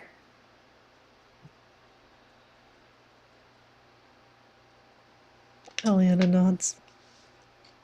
So, Eliana and Erebus. A figure familiar to both of you enters the last call, looking a little flustered and a little soaking wet. Erebus, you are familiar with Kiss. You've traveled off and on with the grumpy half elf. Um, your ranger's in the same, like, kind of same, 1,000 square feet, so you have occasionally hiked together or dealt with problems together. Um, but she seems to be pretty solitary and tends to hang out kind of on her own, so it's usually like a one off mission here and there. She Hmm. seems to like you. It's hard to tell. She can be a bit prickly at times. Sure. Um, Makes sense. and I mean, I don't have to tell you who kisses Eliana. She I know comes, her. you know her. She comes in. She's escorted by. It looks like her puppy has had quite a growth spurt since you last saw him, um, and it now looks like a full-on wolf. Um, let's see. Let me grab. Uh, Kai is now like a full on, like probably at least hip high on Kiss, um, and looks kind of ferocious. And she comes in, she looks at the crowd, seems to be displeased with the crowd, and makes a beeline for you, Eliana. Hi. Hi, it is busy here. Yeah. Something about Ravenholm and um maybe dragonish creatures and people coming here for refuge. Yeah, I was traveling with them. Should we go upstairs maybe with whoever you're traveling with now? I'm assuming it's still Grim and Corinne and someone else. She looks at you, Erebus. And Erebus? Well, it's nice to meet you. It's nice to see you again. Nice to see you as well, Kiss. Yes. Would you like me to be here for this conversation? Actually, then, yes. I think it would be a good idea. Right? I'd be glad to. I have nothing else pressing. You might soon. Oh no, that doesn't sound It's awful. It's promising. really bad. Anyway, upstairs. And yes, of course. I'm going to Yes, invite and myself upstairs. Eliana grabs the plate. And Erebus grabs the drinks. And Kiss motions to Margot behind the bar and goes, you know, and before she can even kind of get it out, like a flaming rum drink is handed to her. She's like, "All right, at least you have been briefed." I've almost made one of those instead of the dark and stormy. Decided to exercise restraint. She she heads up with it upstairs kind of as if she owns the place. She seems to be very much doing like a I do not have the time to be extra polite today. If they're going to the library, Grim has locked the door. Oh, right. So, Corinne, what are you on the up to as Kiss walks in, orders you all upstairs? Oh, Corinne has I put this in the chat, but Corinne has moved on to a booth where she is now like taking like little tiny pieces of the pigs in a blanket bread part of the sausage and is like playing a game where she's trying to toss it into Bosun's mouth. Oh, nice. I love it. Let me roll a check for Bosun. That's not great. Bosun is consistently missing with his mouth, but is extending his tentacles to grab the puff pastry and pull it to his bill. Occasionally, she will dip a little piece into the mustard and then throw it. He likes that even better. Motivated. That gets a happy little chainsaw noise. On the way up, Eliana will cast a message to Corinne. Kiss has something to tell us. Can you come upstairs when you have a moment? Be right there. Well, one more for Bosun to end him on a good note. Provides no additional context. Of course. Eliana looks over her shoulder and then decides instead she's going to focus on going upstairs. Yeah, so a couple more after Bosun gets like a really good catch in his beak. She will take the remnants of the platter, she will scoop him up in her other elbow, and do her very best to keep the two as separate as possible on the way up to the library.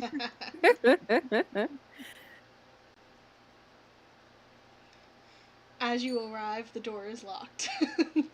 Yeah. Everyone can. Do we knock? Grim, Who is it? Grim, it's everyone. Open the door. I was resting. You can still rest. We just all need to rest in there too. That does not sound restful. But you hear their feet thump to the floor, and they will pad over and unlock the door. Peek out.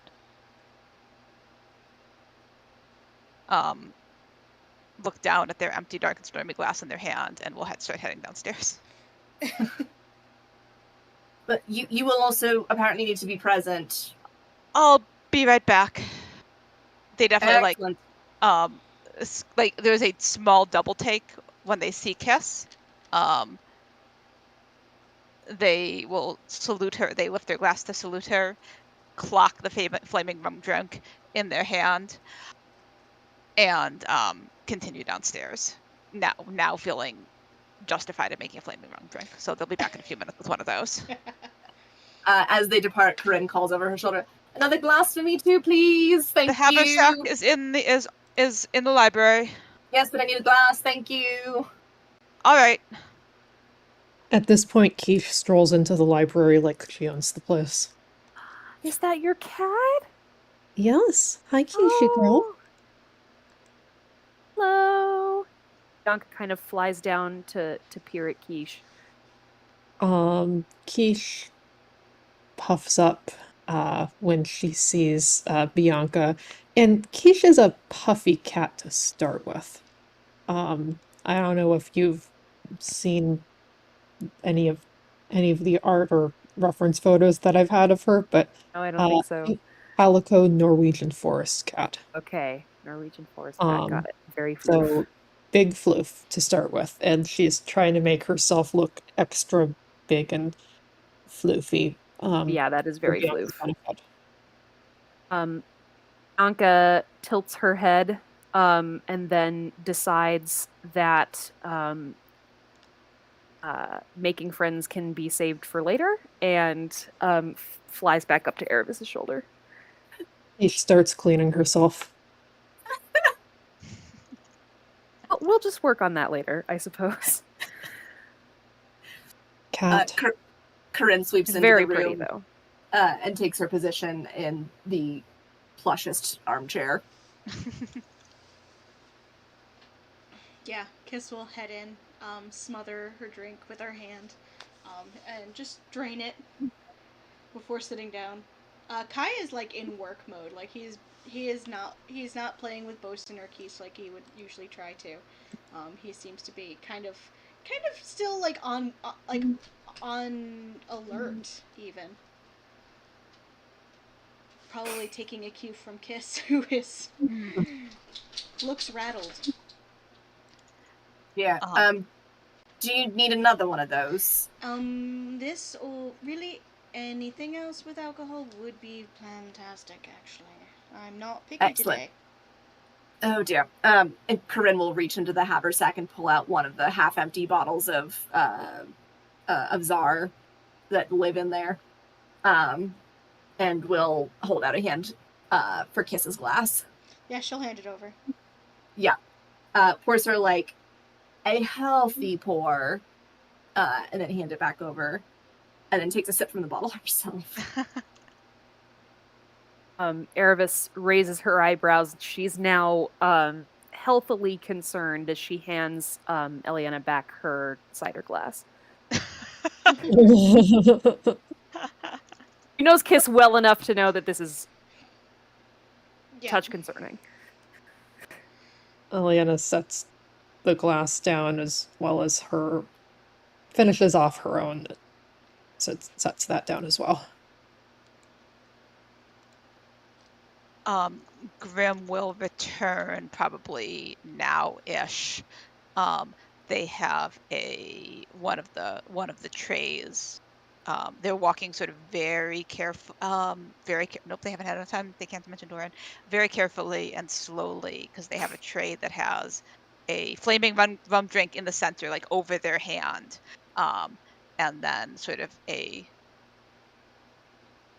array of glasses, like empty glasses, because there's plenty of wine up there around it.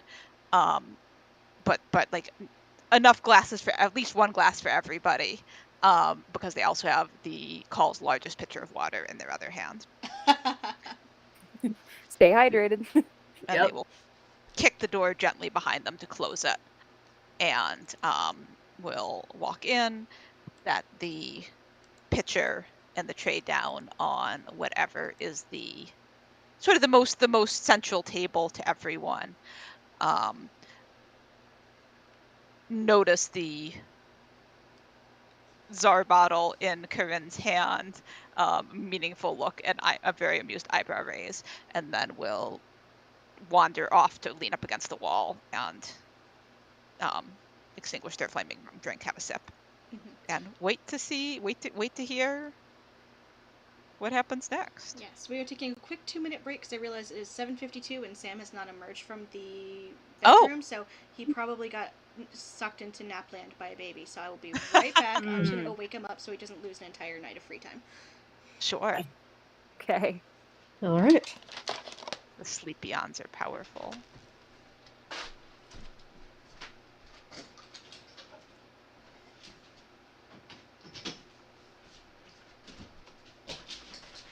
Does anyone need to describe the contents of the library to Kiss?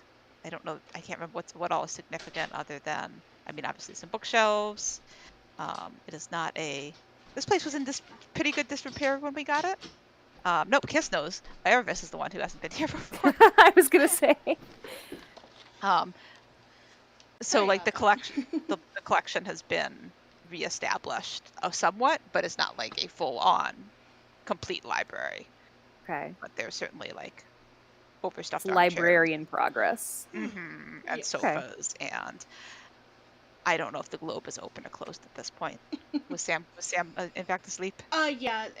The problem with trying to get Liam down is that you have to put the perfect conditions on for sleep, and it is, I found, much easier for adults to just conk the hell out. In a, dark but not too dark, with the fans on, with a light breeze, with the rain soundtrack on. Like it is made for falling the hell asleep.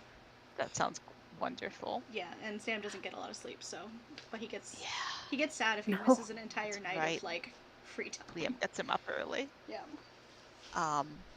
I'm also realizing that if Grim was up here long enough, probably that Bones' dossier is probably open On the on the couch Yeah. or on an end table. I'll probably on an end table next to the couch. They would have moved it Yeah, they probably put it when somewhere when safe. they knew people were coming in. Okay. Erebus kind of notices the dossier, but doesn't know that it has significance with a capital S, so doesn't observe it too closely. She's more concerned about what Kiss has to say.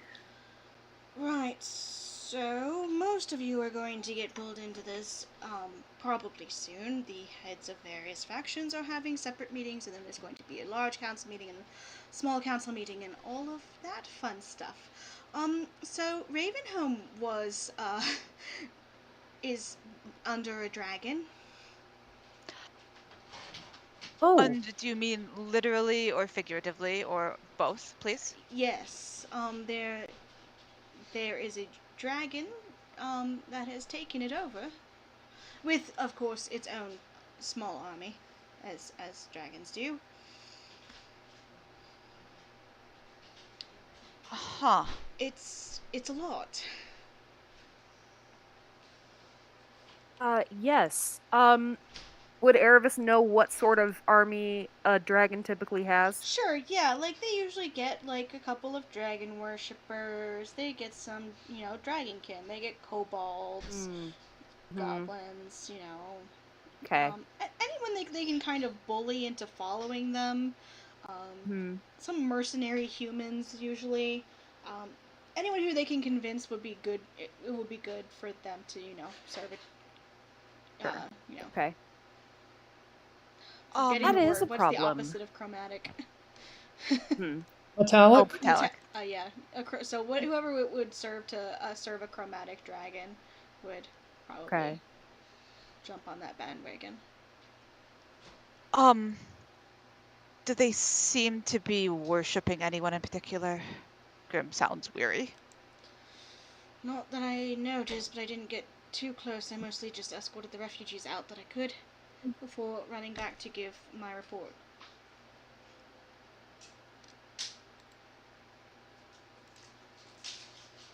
Also, she looks like she's trying. She wants to say something, but she isn't saying something.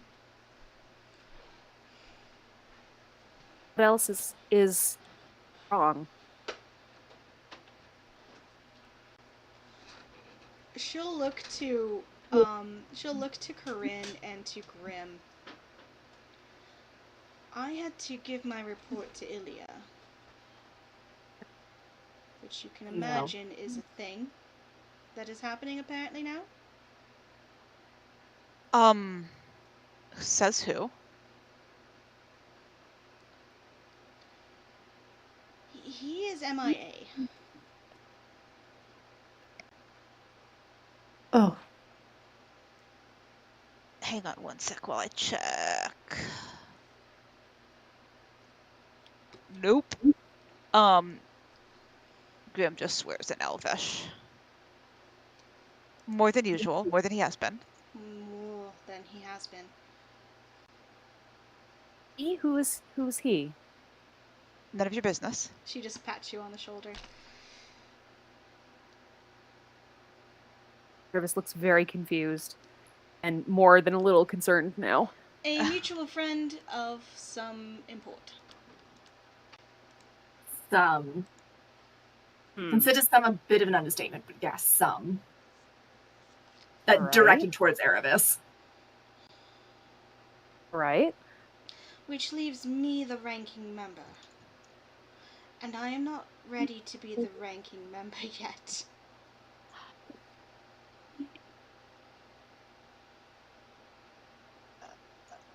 In what? In Ravenholm, in the north. In the continent.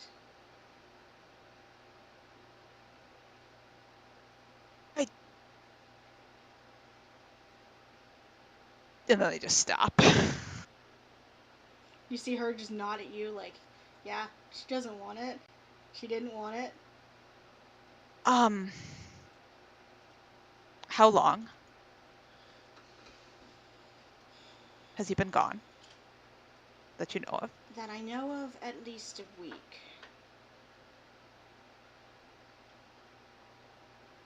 glances at Eliana and Corinne. Which is not unusual for him, but to not be available when something like this is happening is worrisome. His other children are well taken care of because they have like a whole ass council, but we less so. We heard from him. I saw him Saw somewhere. him or heard from him? There's both, actually.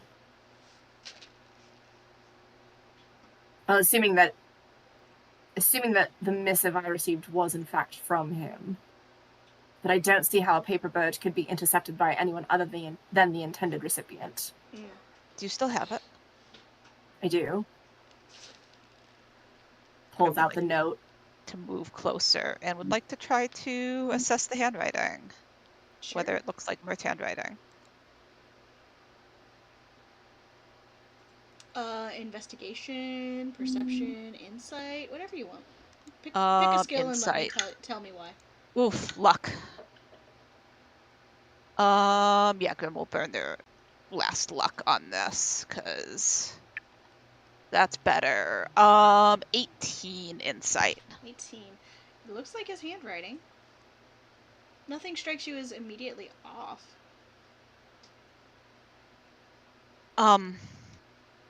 It looks correct. I will... As I said, this is not very restful. When I can, I will attempt to have another look. But it will take... They sort of look around, and then we'll sort of just sit on the ground beside Corinne's chair. Like, just sort of in the place where they're sitting, with the paper bird still in their hand. And just sort of lean against the chair, trying to rest. In the meantime, I mean, no one really retires. So, I dragged her back into it, because she is much more fit for that job than I am, even if it's only for a few days or one emergency.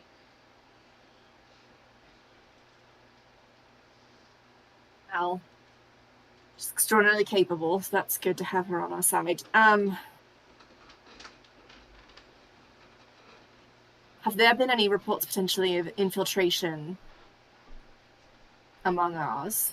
Among us?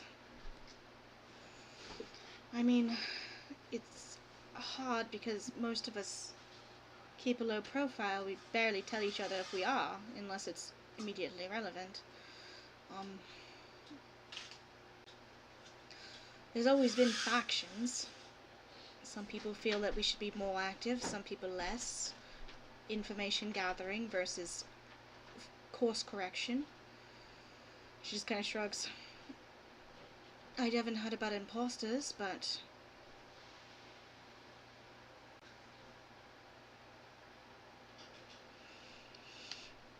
whenever anyone is not in lockstep, there's opportunities. So a few weeks ago, we went to Deepwater Isle, investigating drop sites. Just sniffing, seeing what we could find. One of the drop sites was a harbor site, supposedly decommissioned. Do you know of that drop site? She shakes her head.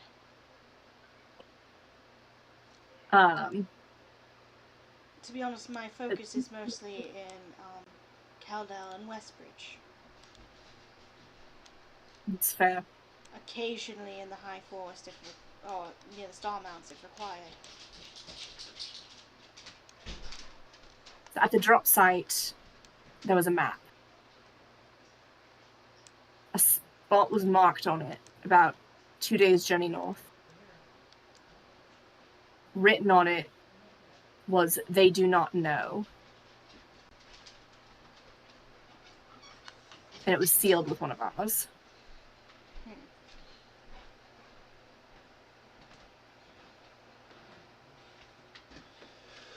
That is frustratingly vague. I would agree.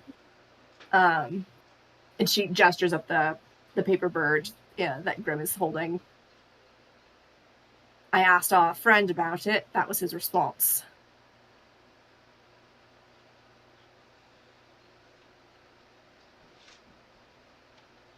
Grim will hand over the paper bird, while Hannah will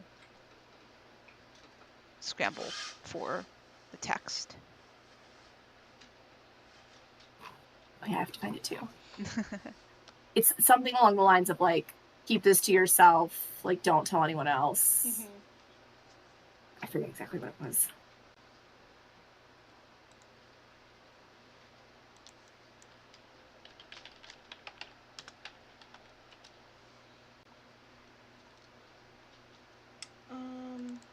Let's go with 4-3. That seems like a good bet.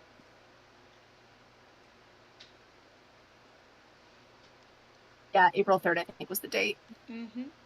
Almost there. Oh, yeah. Yep, I got it. I don't know if this is the exact text, but this was what I took down in my notes. I have the exact text. I will pop it. Yeah. Thank you. No, I think I found it at the exact same time everyone else did.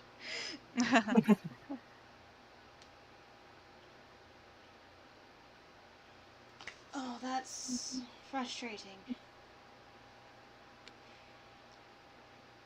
And so, of course, I shared it with Ilya, and now I am sharing it with you. Of course.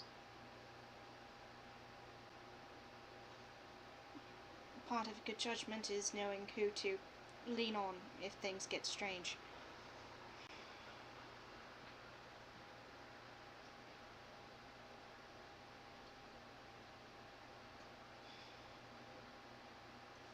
Can I see the map? I don't have it. We left it at the drop site. Fair.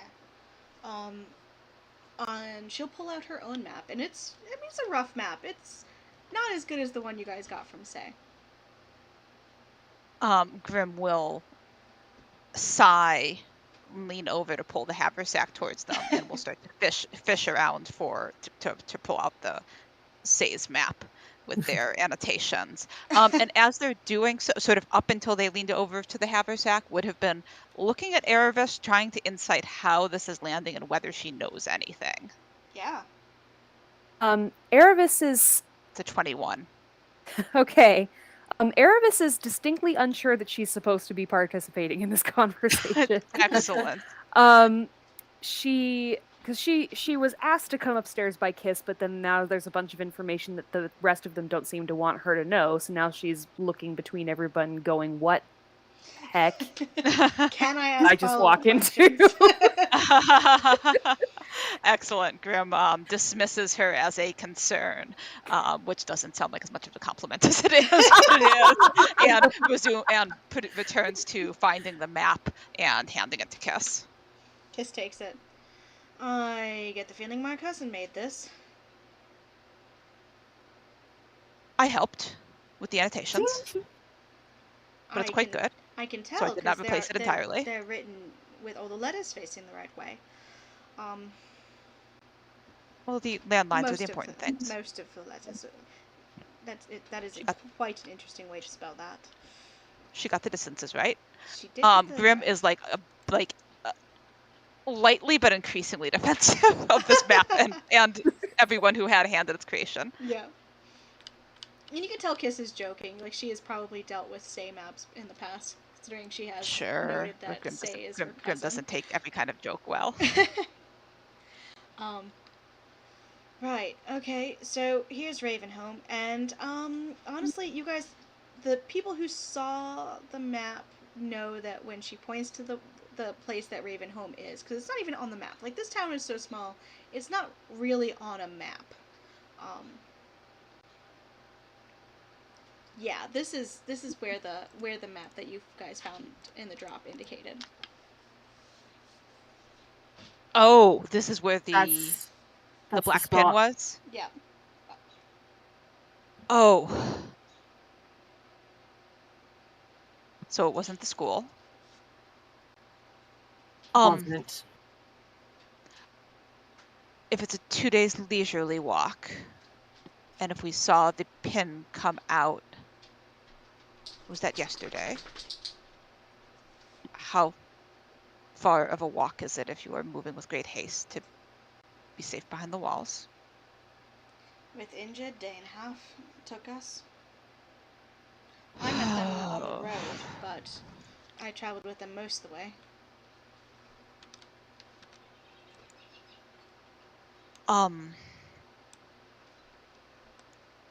That seems bad. Then.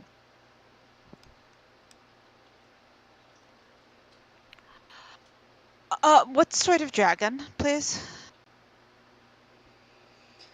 Green or black, they couldn't tell.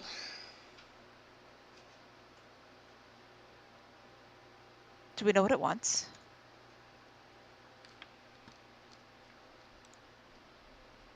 Well, it's a Do they dragon. want something, or do they just want, this is my home now? Well, green dragons tend to be very cunning and very treacherous. They like to use misdirection and trickery.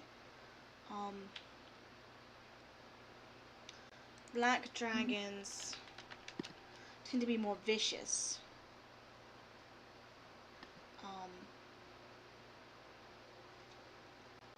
So if there is a town left when we get there, which I assume is what we will be asked to do, that means it's likely a green dragon. Right. Yeah, I would say, given the placement, probably a green one. Black dragons prefer decay, swamps, caves, ruins.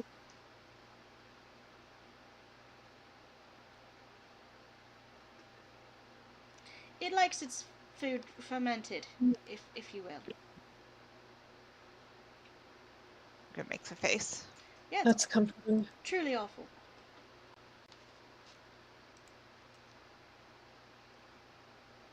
It's not out of the realm of possibility. It might be a black dragon. It's just unlikely. Just unlikely. Given those two, I would lean towards a green dragon. Makes sense. To some extent, a dragon's a dragon, right? I mean, it would affect your approach, perhaps, if you were planning on doing anything about this. Did you say, or did they say there are people left in the town? Not everyone evacuated. Not everyone. Probably a third.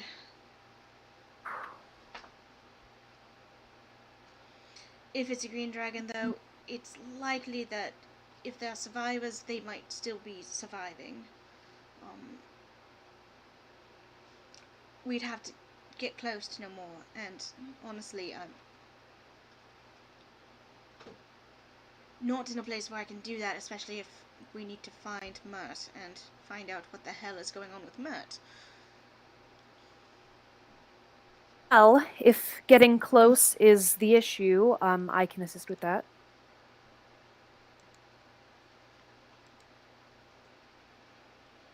Grim would like to look at Erevis again and would like to try to see if she has a Harper pen on her. Sure. Erevis's player. We haven't set up whether or not straightforward if you are a Harper. I will let you choose Okay. now if you are a member of the Harpers. Okay. Interesting.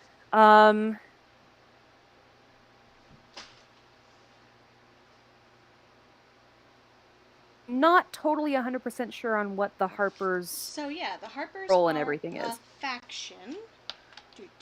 Let me grab my description because I have it right here open for reasons. Harpers. Harpers are secret society known as the Harpers has been disbanded and rebuilt several times over its long history.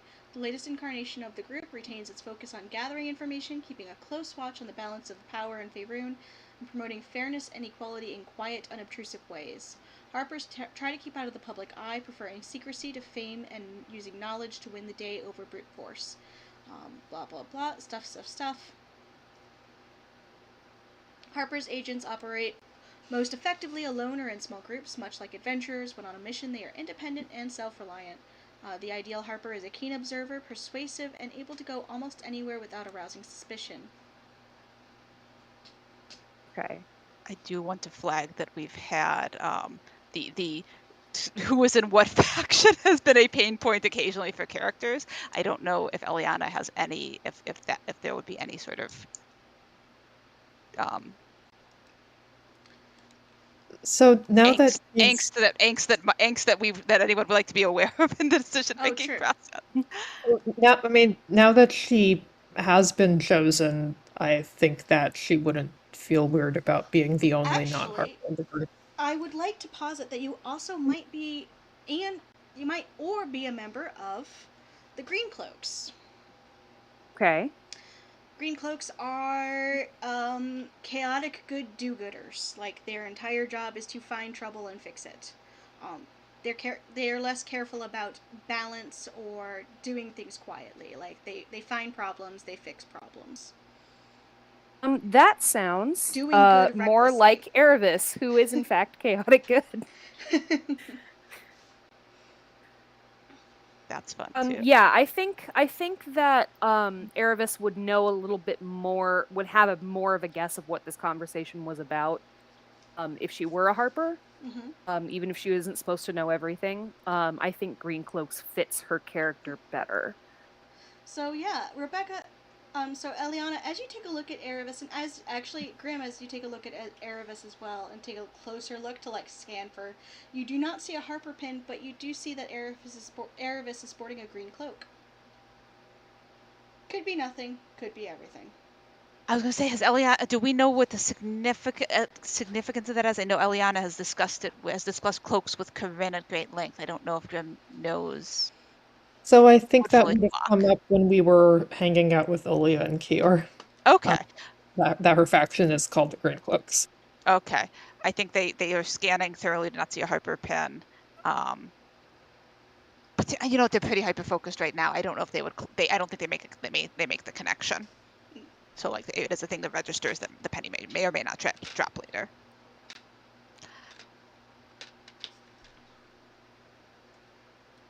Okay. Erebus, the leader of your faction, is named Macklin. He is a gnome. Okay, perfect. I'm writing that down. He is well-meaning and sketchy as shit. Perfect. It's His partner may or may not be a drug dealer. May or may may not be a not dragon for that matter. may or may not be a drug dealer. May or may not be a dragon. Either or. Macklin. Gnome. Meaning. I like that balance too, because now we have 2 green cloaks and 2 harpers. That feels Yeah. fun. Yeah. Sketchy as shit. Okay. Partner might be a drug dealer. Important notes. All right. Fantastic. Do the green cloaks typically tend to recognize each other? It's a very new faction. Okay. It's got like 30 members, so this is not a big not a big faction at all. So Okay. might not recognize each other on sight. Probably not. Might put 2 and 2 together once upon seeing the cloaks. Might Okay. not. Okay. They're Because still figuring. green is Yeah. Eliana green is a neutral color. Still figuring out their branding on that, apparently. All right. What was that Eliana does or doesn't have hers on? She's not wearing her capelet today. Okay.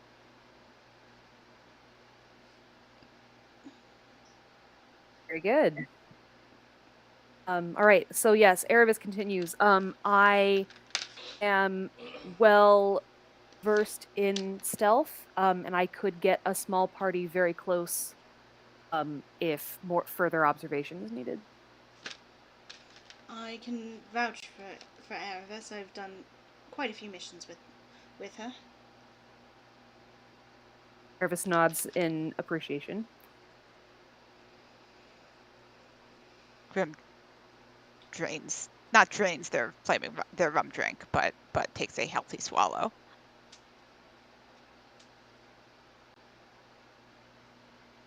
Corinne kind of repositions her leg that is nearest to them to just kind of like very gently like rest against them. And then looking at the other two, the two rangers. He's like, right. This is a lot. It's been a very busy day. It really has.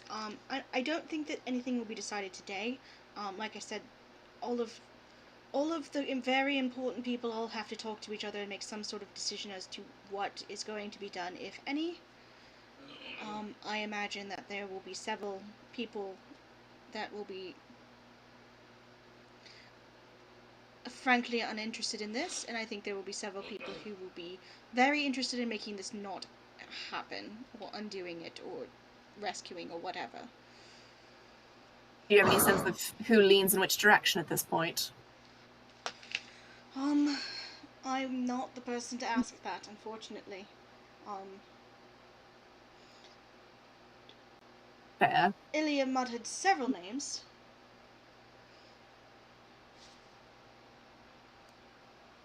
She seems to know a lot of people. I think that's kind of her entire thing. That's why when I couldn't find much, I reported to her, because at the very least she knows the job and the people involved. Yeah, it's true. There's a bit Right. more sway than I do to get people to do things. I tend to have a reputation for being unfriendly. I can't imagine why. And she just sips. That doesn't have something to do with the biting. Might have something to do with the biting, yes. Corinne is grinning, very cheerful. Grim also laughed just a little bit. She grins a Elian little has bit also at that. laughed for like, probably the first time in this conversation. Yeah, Kiss is the same way. She kind of laughs at that for the first time since she came into the bar. Erebus smiles as well, though she's still wondering where exactly she stands in this conversation. Erebus, you have heard that you don't have a lot of context for the joke, but you have definitely heard something about Kiss being rabid or Kiss biting people, or Yeah, if you have to that worry, makes sense. between Kai and Kiss is more likely to bite you. Like, Okay. Very good. there is a running joke that Kiss bites people. Excellent. Grim will look at. Will sort of lean their shoulder just a bit against Corinne's leg, and we'll look at Eliana. Didn't you have a contact? Someone who knows about dragons? Yeah. Yeah, the dragon lady. I don't know if we have anything specific to ask at this point. I'm just trying to think. And so they sort of make like a small frustrated noise. If there's anything that can be done while we're waiting on me. I suppose by the time we got there. I mean, it could work. She might know something about green dragons or black dragons or any kind of dragons.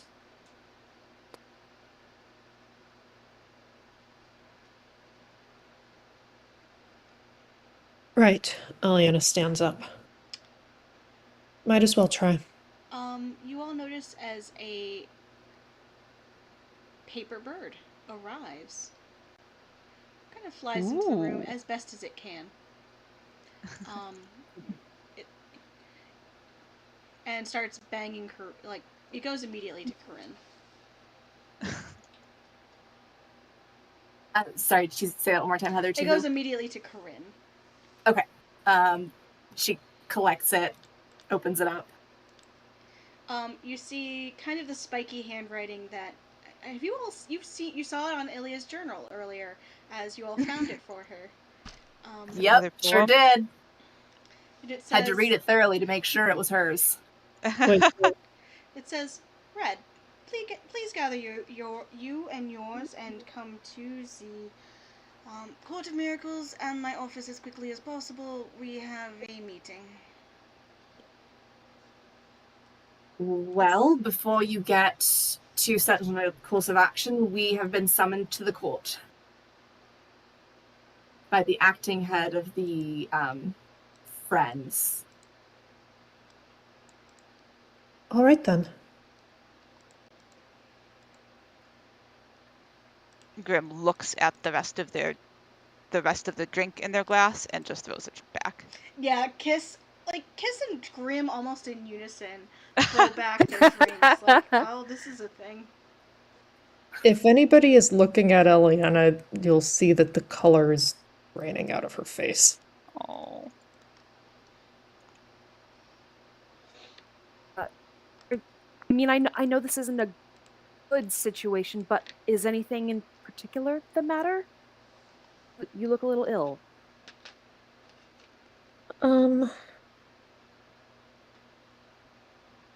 A lot of things at once.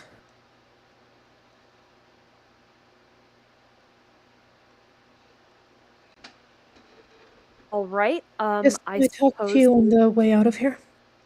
Yes. I suppose. Would you like me to wait? Should I come this meeting? You know, Kiss, I think you'll probably find. All right then. And if not, Alina will murder you, and that will take care of that. Grim says, like, cheerfully. Kiss laughs at that. It's that tired laugh where you've been through a lot of shit in like a very short period of time. Erebus kind of looks between them, pretty sure that this is not 100% a serious comment, but also not really sure, as with most of the rest of this conversation. Wow, that's a 7 performance roll for Grim. So yeah, they don't mean it. Okay. They were trying to make not Kiss specifically, but they were trying to lighten the mood. Yeah. Yeah. Okay. Great. Well, all right. I'll come along then.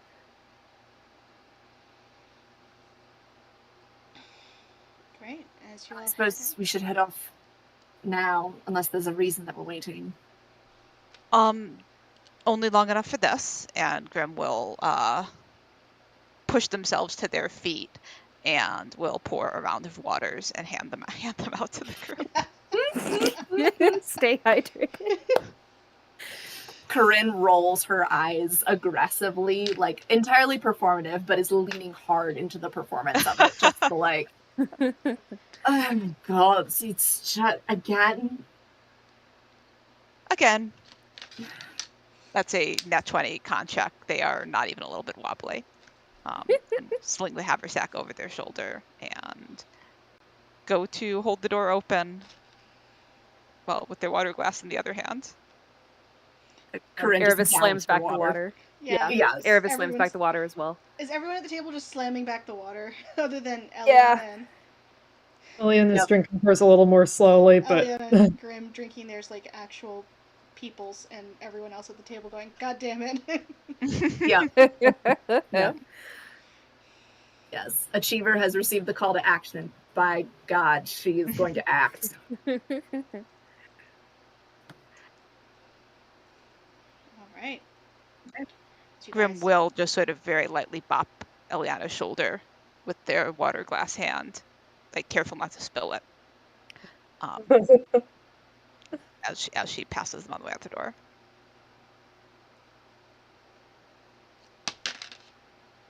And yeah, I guess we're off to the call. Not the call, we're at the call. Off to the court, the other sea place. Grim will sort of catch Glindra's eye as they move through the tavern space. Before that, Eliana, I don't know if I don't know how audible it was. I don't know if it was audible that Eliana was trying to get Kiss's attention before we leave the call. Oh, it was not super audible. Okay. Yeah, Kiss will hang back with you. Okay. It's good to see you. You didn't have a chance to talk to Bones today, did you? Not really, no. All right. Not today, Well, at least. oh no, no. Of course, I know it's been a busy day. All right. Well, your tent is with her. No, I I'm already got my tent. okay. I would have Good. to tease her mercilessly if she took longer than a day to get it to me. Oh, good. Yes. If she's going to date a wizard, she better learn some damn magic. Yeah. We're good. Sorry, what? We're good. Don't worry about it. All right. If you hadn't read my letter, I wanted you to know, but we're good. Yes. Thank you. She gives you a nod. I have no chance of going head to head with Uriel Taldori anyway. Oh, it's not that, Kiss. She gives you a grin. I have met Uriel Taldori, and between the two of us, I'd pick him too.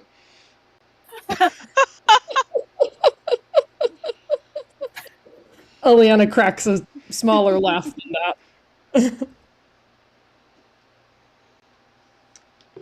She gives you a short hug and then heads out to follow everybody. Eliana returns the hug and she's moving on out as well. It's like having a very charming older brother, but worse, because he doesn't mean it. I never had an older sibling. Very charming, yes. As you all head to the court, who wants to have conversations on the way?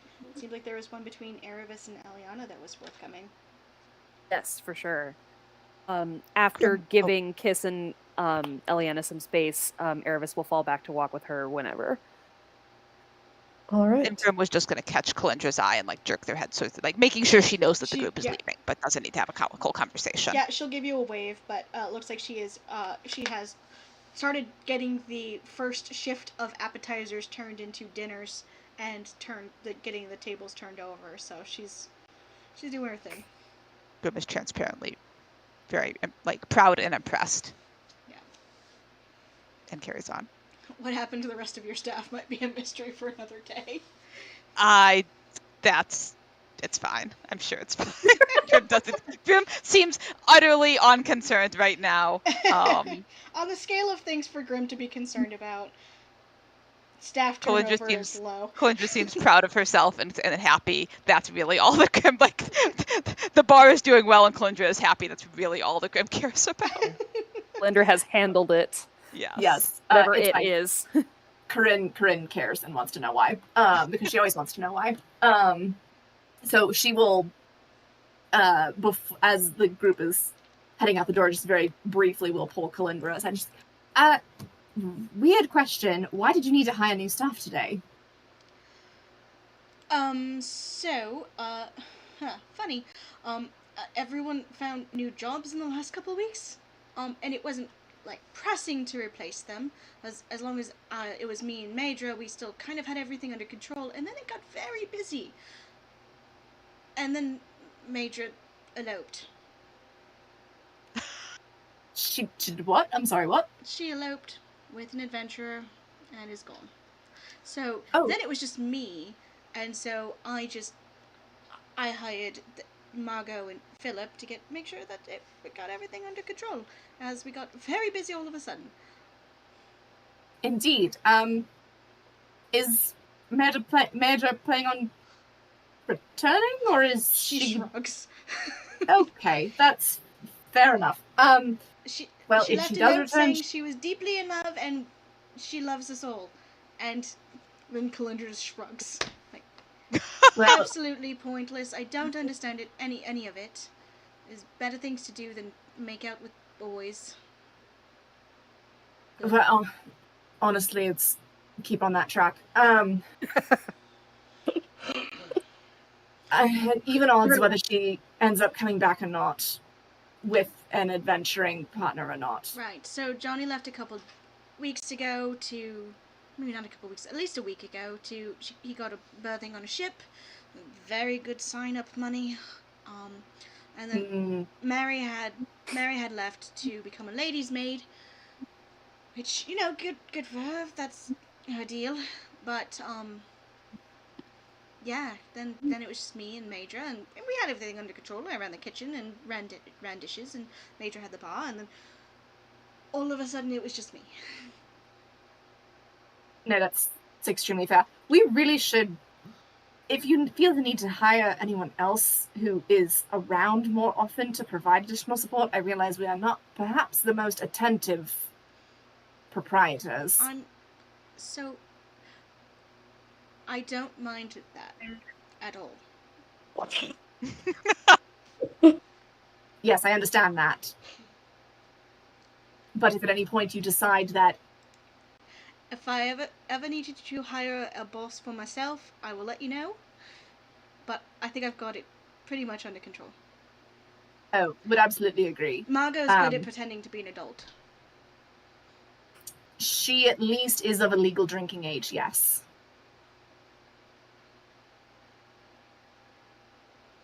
And Philip can carry heavy things. Always good to have one of those in the kitchen. All right. Thanks for the update. Please let us know again if it makes sense at any point for us to hire, even if it's just additional staff. Right, and I'll keep an eye on maybe for a serving girl or something. Or a serving boy. Who knows? But for the most part, we've got it in hand. Excellent. As long as you're not feeling overworked. No, it hasn't been this busy in a while. I kind of appreciate it. Very good. You do good work, Kalindra. She gives you a salute and begins Yep. going back to work. Yep. And then Corinne will head out the door. Our little baby rogue. I love her. I love that Corinna's reassuring her that we'll totally hire more staff if she needs them, which is so sweet and thoughtful, but also as if she wouldn't just hire them herself. Like I she didn't know. just hire I them. know. A lovely She already dynamic. did the thing. I know. Yeah. She's like, oh, Yeah. But Corinna's also, like, Corinna's like, well, Yeah. someone should pretend to be an heir of adult. You're the adult Something. adult she right was now. why she hired Margot. Fabulous. Yeah. Margot was adult shaped. Yep. Big vibes of like, we own the place and we don't know shit about what goes on in here. That feels But irresponsible. you have Kalindra, delegate Yeah. that shit. It's true. Yeah. Excellent first hire. It was one of those things where you lose a couple people, you don't notice it because it hasn't been super busy, and then all of a sudden you're slammed and you're like, oh no, we hadn't rehired Yeah. anybody. And we always knew Johnny Mhm. was going to leave, like that wasn't going to be a surprise. And Yeah. Just all of it happening at once was inconvenient. Yeah. Well, Good this work, probably happened Kalindra. over like a couple weeks, but it was like over a couple of weeks and didn't replace anybody because there was no rush on it, so they could be a little picky, and then all of a sudden, like, And then it got whoops. busy. I'm also enjoying Erebus continuing the fine trend of being like, sure, you have a 12-year-old bar manager. I guess Fine. that's just what's happening here. Yeah. Thank you. She's trying not to ask too many questions. Like, clearly it's fine. Else it's weird, but it's fine. Gonna have to play Yeah. What's Up with that later. Yeah. What is up with that? Yep. Anyway, so there was a conversation Excellent. happening on the way to the court. Yes. So, as soon as Erebus notices that Eliana has discontinued her conversation with Kiss, she falls back and says, I would be interested to hear whatever you want to share, but obviously only what you want me to know. That is entirely up to you. All right, thank you. She and I went on a date, not that long ago. Oh, okay. That must make things a little awkward. Well, I think more awkward for me than for her. You feeling okay about it after talking to her? Yeah. Okay. I'm glad to hear that. I just wanted to make sure you were all right. You looked very not well. Thank you. I mean, this news makes me feel not well too. I've Any never had to reason in let particular? I've never had to let someone down before. Oh, how would you be letting them down? Because I didn't want to keep going with things in that way. Oh, well, some relationships just run their course. Some people just aren't right for each other. It's not really your fault. No, I think I'm the only one who feels this way. Oh, I think I I think all of it doesn't have to be like this. It can I can just let it go and move on and not feel bad about it. Erebus glances back at Kiss and says she really doesn't seem very upset. No, she's not. She's really not. Must be a relief. Yeah. I'm glad it turned out all right. Thank you. Of course. It's hard to feel like you're disappointing people you care about. I definitely understand that. Yeah, it is. Even when it's not really a disappointment at all. Yeah. Even when it's in your head more than it really happened. Erebus kind of smiles and nods in agreement. Sometimes the things in your head can be very real, even if not actually something to be concerned about. Oh, they can.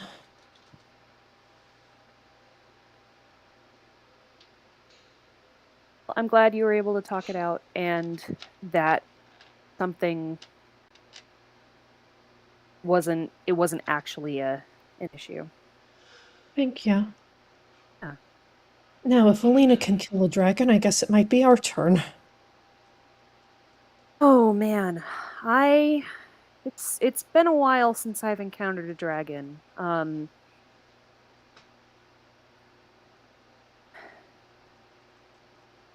This is very concerning.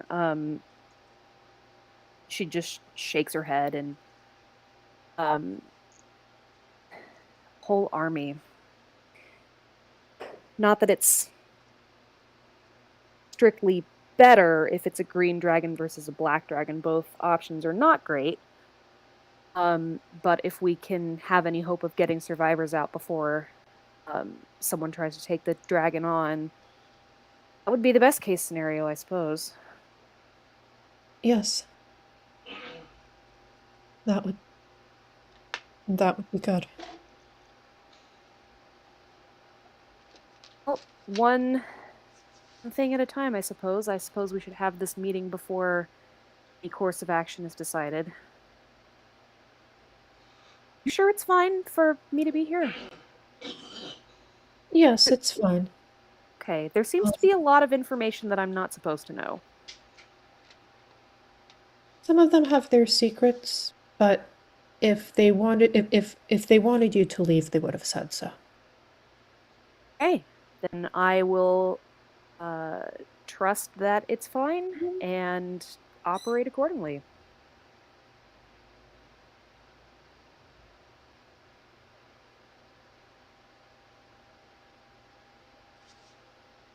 Right.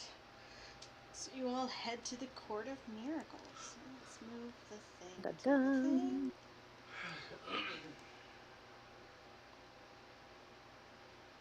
Just putting it on the main church, just, cause. It's pretty. Cause it's pretty. I like that map. It's a good one. So you guys arrive at the Court of Miracles. It is hopping. Like, it was busy earlier with, like, a lot of cleaning happening. It is now busy in a completely different way, in, like, almost like a, not quite a caught with our pants down sort of situation, but definitely, like, there was a quick turnaround as far as, like, okay, we need to move from, it's slow, let's clean everything, to, we now have an influx of refugees that we need to get treated, fed, sheltered, everything. As you all arrive, there are a couple of guards at the gate, but they are not, as far as you can tell, full paladins. It looks like a couple of people with swords. But they don't look like they're actual, like, paladins of the Raven Queen who are guarding the gate at this point.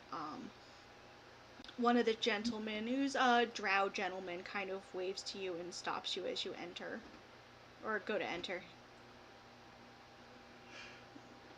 Right, are you here to help? Hinder? State your business. Well, does it matter if we're being let in if we're here to hinder? We're here to see Ilya. You and everyone else. Alright, she's We have a missive. She specifically requested our attendance. I have the note. It's in her handwriting, etc., etc. Alright, let me look at it. Produces the Yeah. paperwork. He barely looks at it. Like, he looks at it long enough to see that it is, in fact, her handwriting, and then just waves you in. Like, he's had a long day. Like, this is not his job. You get the vibe Delightful. that, you can roll me. I don't know, if you want to roll a perception or insight to try and clock him. Yeah, I sure do. That sounds fun. 27 insight. 27. That is not a fighter. That's not a paladin. That's not even a fucking barb. There is a rogue guarding the front gates. And he's kind part of of like a faction, but definitely not this faction. yeah. She kind of like gives him a once over and just kind of like, you're doing all right. A bit more with the chin. I think more people will buy it. Kind of gives you a little sarcastic salute. Grim was already thinking about this and now is all in.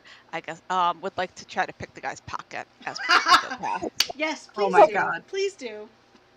It's been a while since Grim stole something. I guess we'll find out. Yeah, how good's that that sleight of hand works. check? 15. Oh boy. Not great, but not terrible. All right. Corinne would like to swat their hand away To be with her passive perception of 20. to be completely fair, I'm going to randomly generate him right now, so I have a passive perception for him. Delightful. Do. Dragonborn. They will defer to the hand swat, but that doesn't mean they didn't get clocked. Let's go. Meanwhile, Eliana pretends not to notice 25 performance.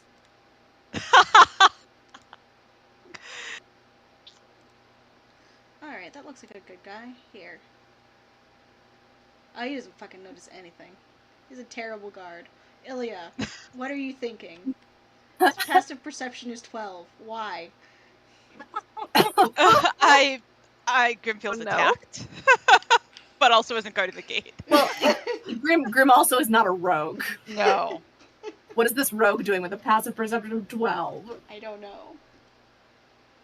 Now Tab feels attacked. I was just gonna say. They're in hell. They're not here. It's As true. far as you It's know. There's yeah. Passive perception of 10, stealth of minimum 29.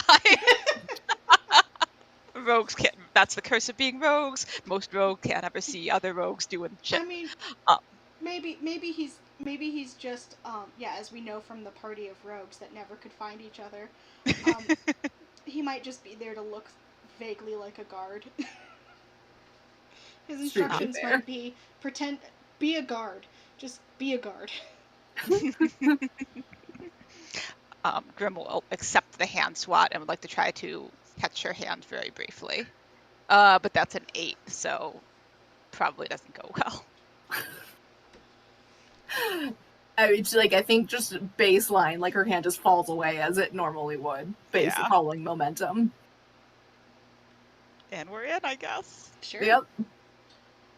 Yeah, it's a bit chaotic, but it looks like there's stations set up. Like since all of the furniture was already outside, it looks like instead of trying to move everything in and then take care of people, they have just set up triage tents and are moving things inside at convenience. The good news about being quote unquote outside when you're underground is that the weather is on their side. Yeah, they're not getting rained on. That's nice. Yeah. Yeah, the rain is not happening down here. Um, you get the feeling that it is possibly it could rain, but it's probably magical. And under control. Love a magic rain. Magic rain. What a dream. So yeah, no. Easy. You.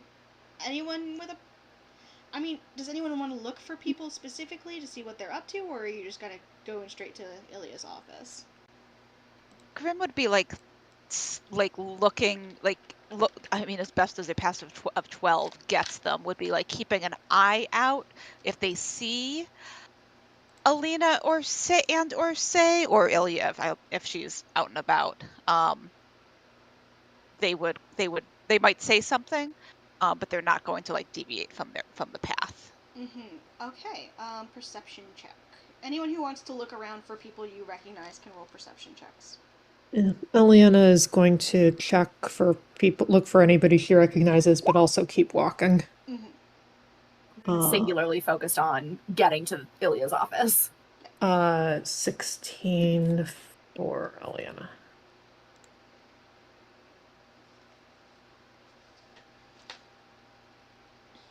I think Erebus is just going to look around because she doesn't expect to recognize anybody here. But just But like who to see knows? if there's anything noteworthy that she should observe. And that is stunningly a nat 20. The bunny Nice. dice strikes Orin again. is here. Oh my goodness, yes. Okay, so I mean, you guys all rolled pretty well, and you know the key people that you know are around. You notice, say, Erebus, you notice that this is a gunslinger, which are rare. Like you run into one or two, Hmm.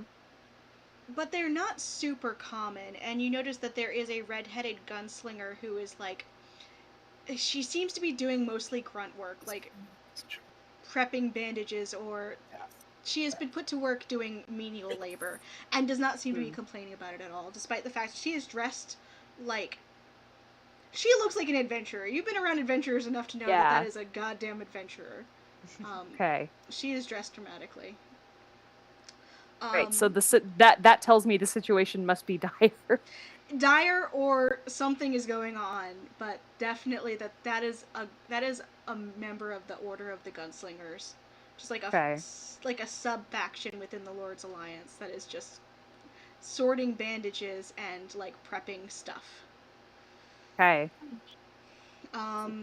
The rest of you spot the white-haired paladin who is currently like putting someone's arm back into socket. Like she is kind of got some blood smears on her. She is working. You see Uriel, blue-skinned Asamar in his priest robes, but like the top robe has kind of been set off to the side somewhere. So he's still in his dark robes with his like, I don't know, what are they called? My brain wants to say vestments, but it's not it. Oh, that's the only word that I could produce too. The ribbony thing that he wears around his shoulders that says "I'm a priest." Mantle? Mantle. Let's go with mantle. I'm pretty sure that might not be the correct word, but it works. It is Close enough. cinnamony No. enough. Fuck it.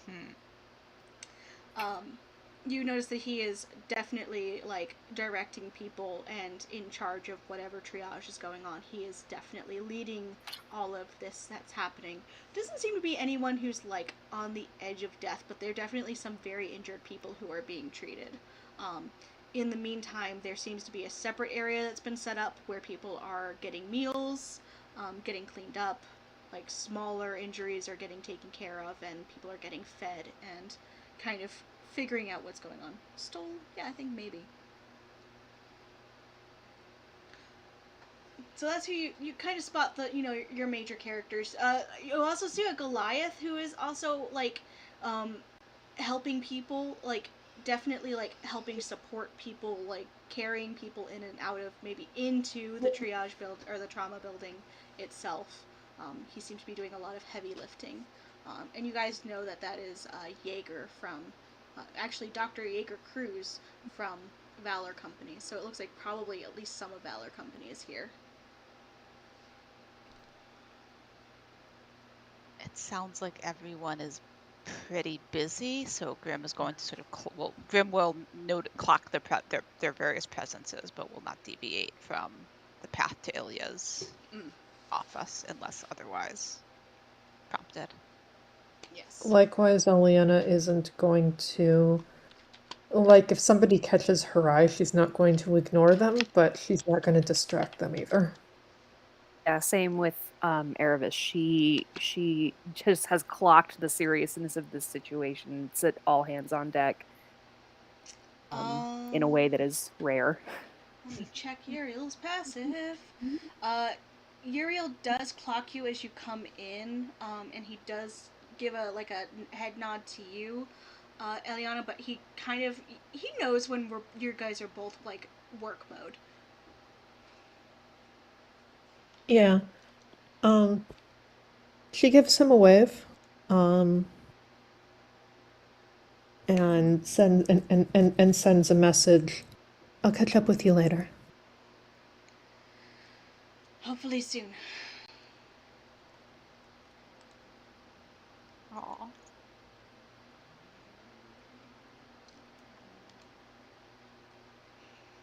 As you guys head to Ilya's office, you notice that the door is not.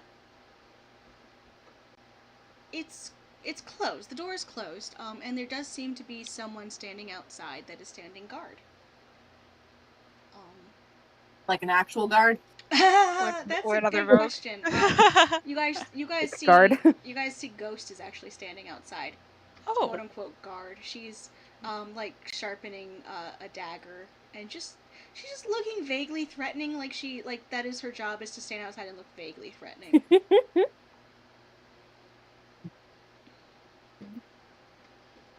Hi, we're here to see Elia. Right. She and Uncle Mac are inside. Macklin. That was Hammy. Excellent. That was not Grim. Excellent. Excellent. Thank you. And Corinne has to continue going through the door. I mean, to be fair, Tab is probably somewhere playing with a yo-yo, but I assume the Tab is always like 50% of the time present and watching. Just no one knows. just no one notices. Yeah, so you guys head into the office. The door is unlocked, and it seems like Ghost is the doorkeeper of the moment. And you notice that the desk has been pushed to the center of the room and has kind of been made into a makeshift table, as several chairs are placed around it. As you spot several people.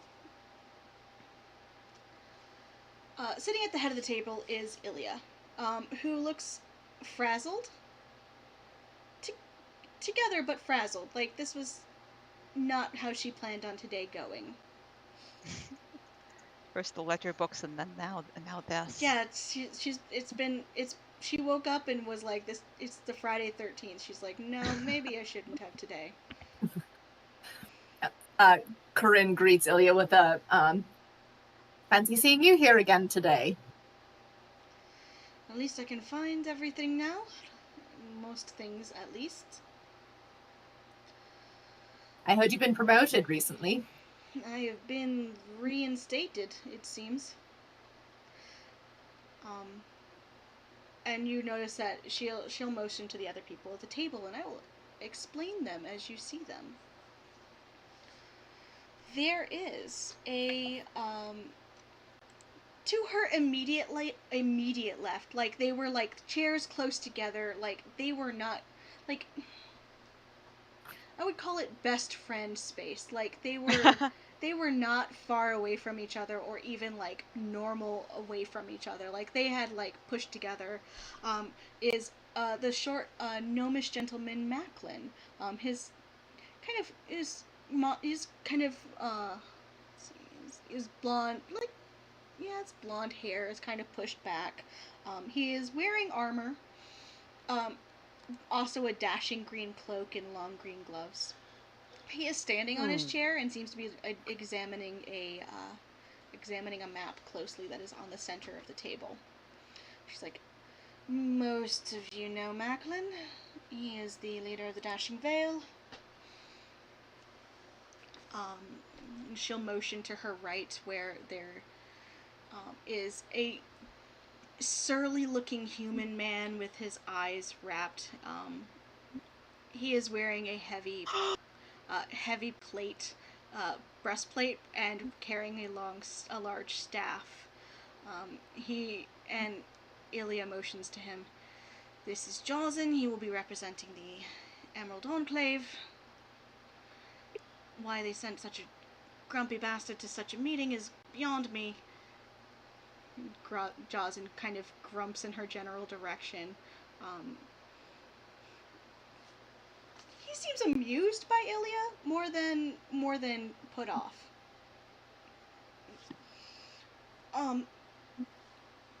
Also joining us is Mr. Deshane, and she will motion to.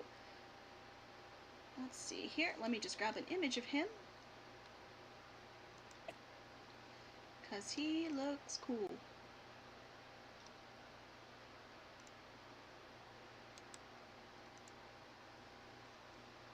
Ignore the little boy in this picture, but this is Roland Deshane. There's no little boy present in this council meeting. No, he is not. But that Oh, is he does Roland look Deshane. cool. Hello. Can I get a spelling of that name? Yes, I will just.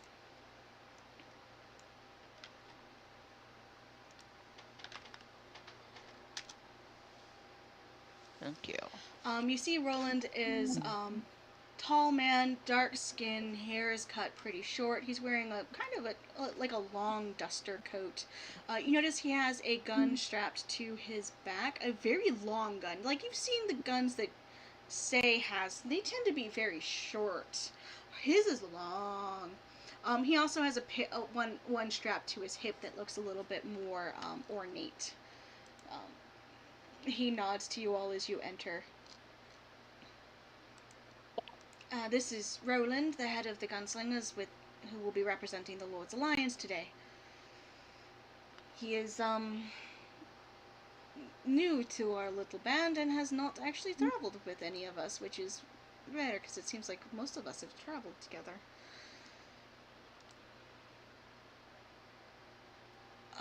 So you were summoned here for a reason. Have you heard about what has happened at Ravenholm? Well, it depends which rumor you're talking about. We've heard we've heard sacked, that's the S word. We've heard sacked, we've heard dragonkin, we've heard regular dragons. We've heard green or black. Probably green, but not ruling out black. And we've heard that another friend of ours has gone missing, so that's fun. I've also heard Dragon Army. Oh, yes, that too. Seems like the rumors are centering around dragons. Ilya nods. Kind of motions to Roland, who nods and stands.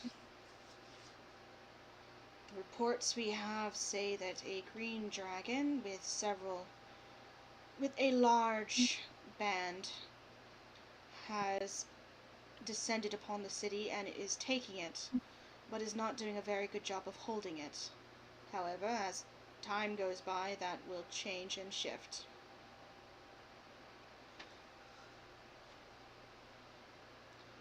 Our goal is to send in a small team in hopes to retake the place, kill the dragon, and scatter the forces.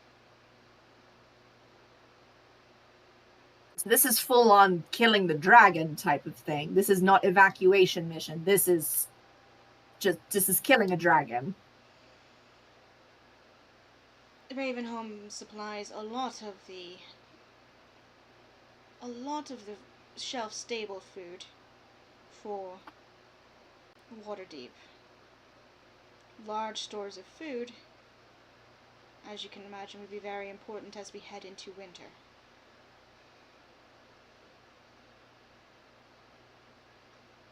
Indeed. Explain target being Ravenholm.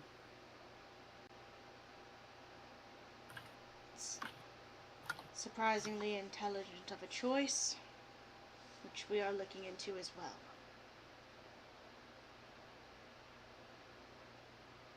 Are looking to what as well? We are looking into that as well. Oh,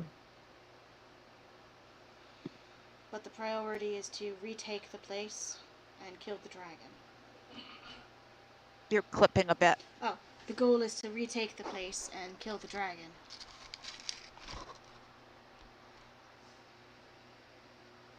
Right. right.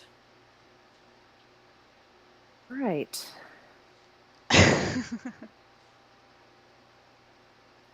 Erebus looks between the others and says, "Well, I have already offered my services in getting us as close as possible, as stealthily as possible. I'm still happy to do that." Macklin gives you a little wave, like he's surprised to see you here, but also not that surprised. I wave back to Macklin with a brief smile and a thumbs up. Oh. Glad to see my people are in the thick of it, he kind of says with a grin. Quite by accident, but never a dull moment, I suppose. Eliana looks between the two of them. Oh, yes, Eliana. As you have met Erebus, Erebus is a member of the Dashing Vale. Erebus, this is Eliana. Eliana is also a member of the Dashing Vale. Oh well. Double pleasure then to meet you. Good to have you. Yeah. Great. Glad to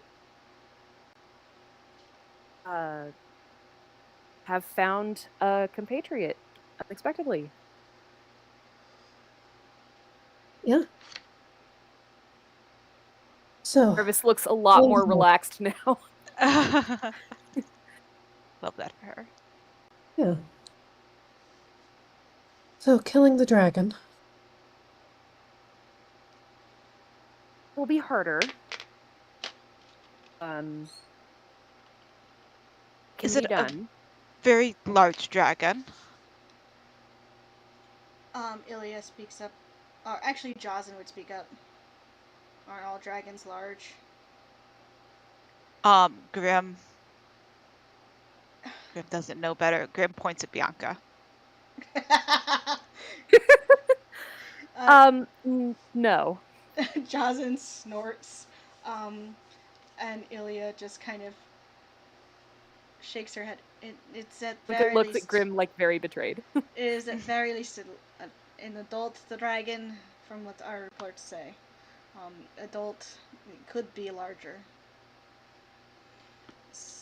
Eyewitness reports when people are that terrified.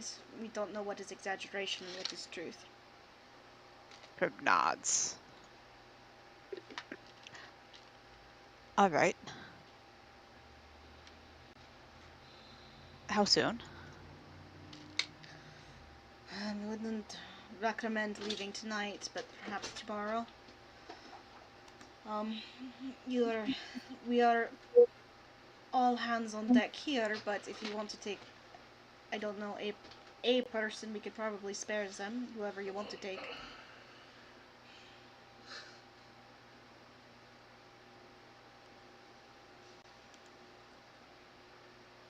Grim was just going to glance at the others. They have no strong feeling on this. Well, they have a strong feeling, but it's not a stealth mission feeling. We perhaps could benefit from defenses.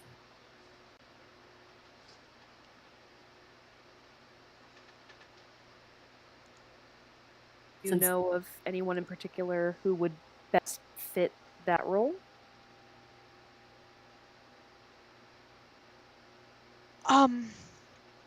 Are we not being sneaky now? They We look a are little hopeful. Sneaky. But when you confront a dragon, as many defenses as necessary are definitely useful. being sneaky will only get us so far. It's very good to be sneaky when approaching the dragon, but once you've stabbed it, it sort of knows you're there. Are you an imposter? Like, clearly I'm- joking. I'm just saying. They're not stupid. Are we all talking about Alina? We're probably all talking about Alina. They nod, relieved. He Glances has at already Ilya. killed one. Roland will kind of watch you all. I know there's a gunslinger in town. I have had Yes. unusual reports from her about her. Yes, I saw her coming in. She was helping patch people up, doing very small jobs, but looking very urgent about it. Oh, say.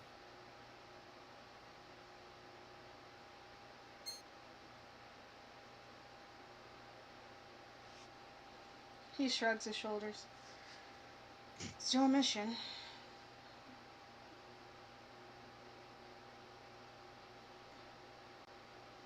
I'm just offering her services if you want them. Oh, well, yes, we would take them. I don't think we're in a position where we would turn down an extra set of hands. No.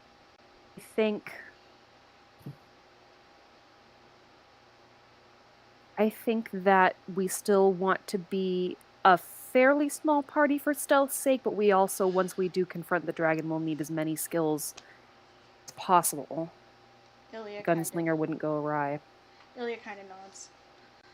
I wouldn't recommend more than another person for your party. 5 is, in my experience, the most you can keep stealthy before things starts going awry. Quiet for the approach, but loud on the attack, seems like say. Elena kind of glances over to Corinne as she's saying this. Grim, like, a little cautiously. I think that Say and I may occasionally have very similar bad ideas. Are you pitching that as an asset or a detriment? I can't decide.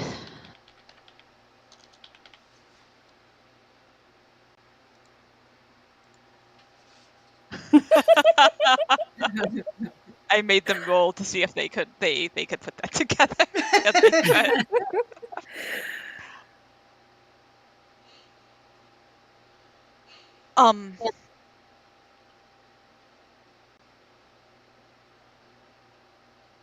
Do we know anything I will about the leave it up army? to you.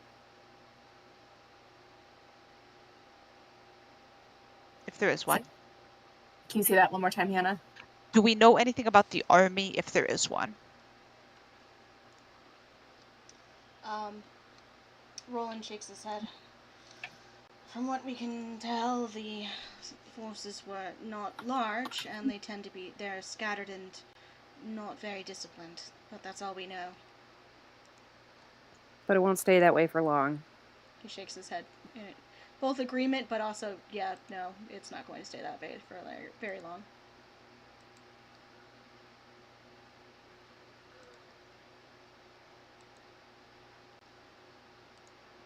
Is this... I want to say, do we know what it wants? I think what I mean is this unusual for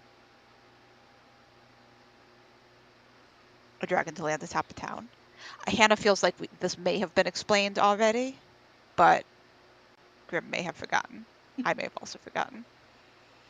Ilya kind of shrugs her shoulders. It's not so uncommon that it is in and of itself worrisome.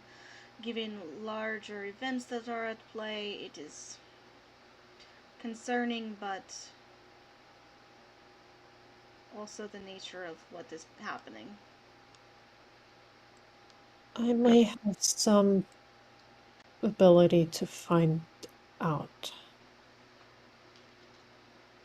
Grim looks at you, looks at her. Curious. Yeah, you're the attention of the room. Only that. Well, I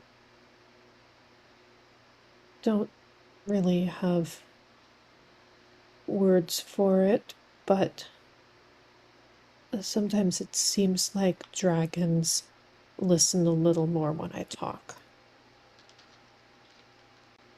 Oh, interesting. Oh, that's fun. Those of you with a passive perception over 16 hear Macklin go, well, that makes one of us. Over 16 or at or over 16? At or over 16. Okay. All of you notice that Ilya kind of just nudges Macklin very sharply, like, shut the fuck up. Don't even. Eliana glances over at Macklin and that kind of snaps her out of. He looks completely innocent. Nervous snorts a little bit, but doesn't comment.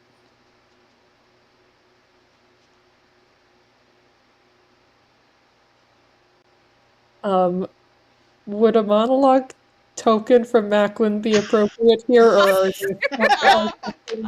or are there things that you would in his head that you would rather hold back? Unfortunately, that is hidden information for the moment. All right. You can use a monologue token on someone else if you'd like, but That's Sure. I was gonna say, what about Ilya? How about Ilya? Ilya's like, this is not how today was supposed to go. This was not how any of this was supposed to go.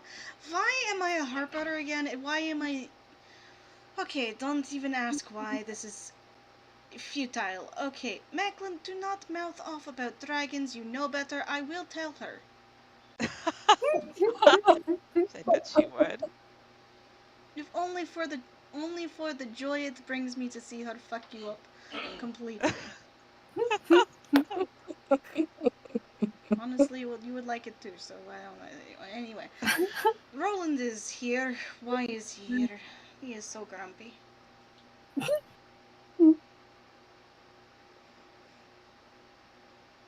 That's her entire... Brilliant. Yeah, it just goes into Roland being grumpy. No Thank comments about how grumpy Jocelyn is. Roland is grumpy, though. Just a regular day for Joss. Oh. Oh, this is fine. Is Jocelyn focused on the conversation right now? He seems to be kind of paying attention. As far as you can tell, he seems to be paying attention.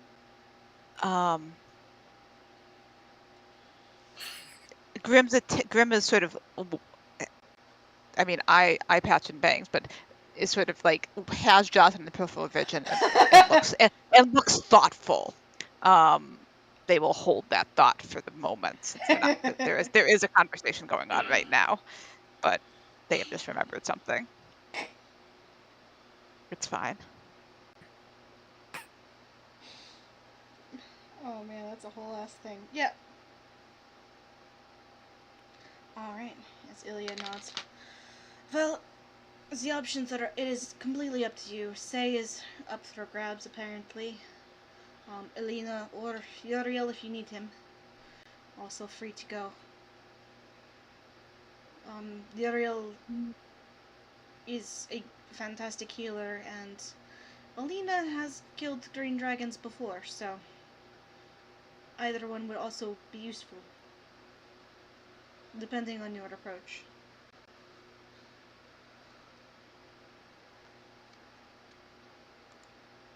I think we do need to have some sort of chance of success at approaching without being seen or detected. To say, I think, is probably our best bet.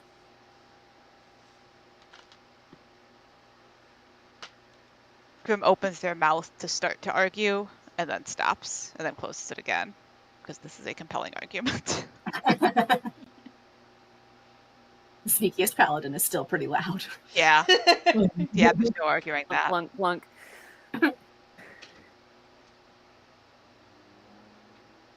I'll defer to the rest of you. You know these people better than I do.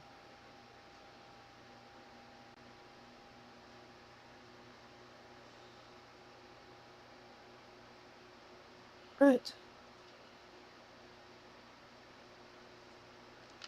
Any objections to requesting Say's presence? Turning to look at the others. Slow head shake from Grim. No objection. Shall we tell her, or will you? Gesturing to the other collection at the table. Roland looks at you appraisingly, like there's a look in his eye where he's definitely measuring you. Do you feel she will need us to tell her, or will she go with you willingly? And she'd go with us willingly, of course. And even if she didn't, I'm very good at making people change their minds. He nods. That more or less lines up with the reports I've had from her. That About gets a her. sharp look from Grim.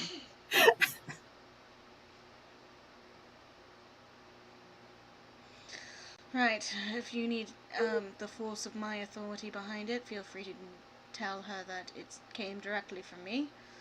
Otherwise, carry on. Delightful. And she turns to the rest of the collective. Did we want to leave tonight, or do we want to wait until tomorrow? Tomorrow, I think.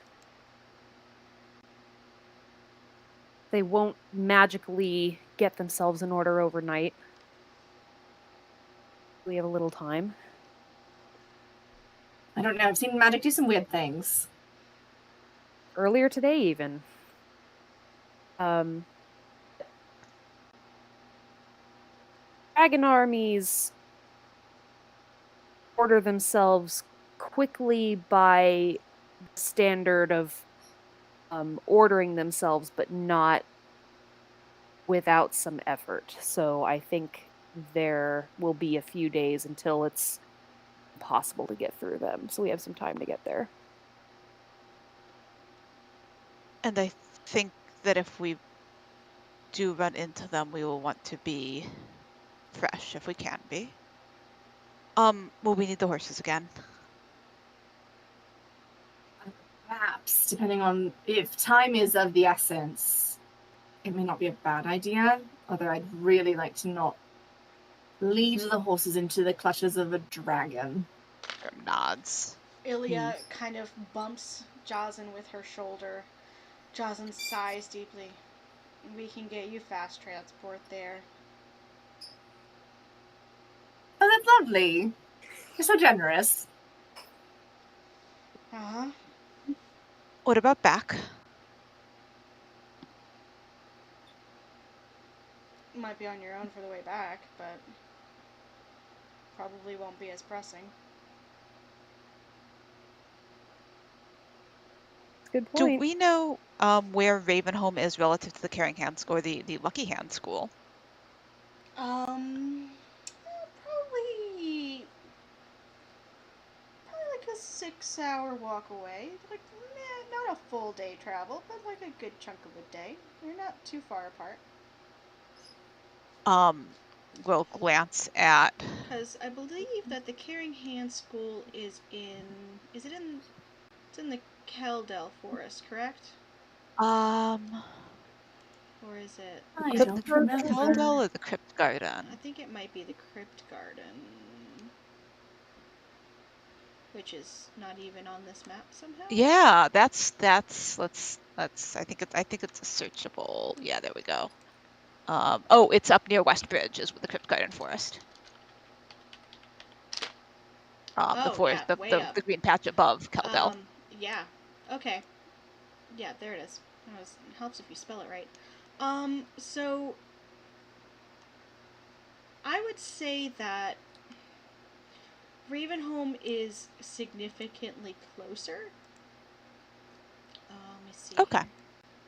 Here. In fact, it would be easier for you to walk back to Waterdeep than to walk to the Lucky Hand School to get fast transport back to Waterdeep. Okay.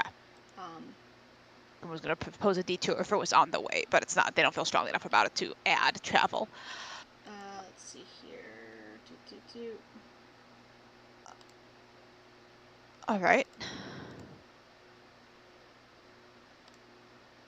So we return in the morning.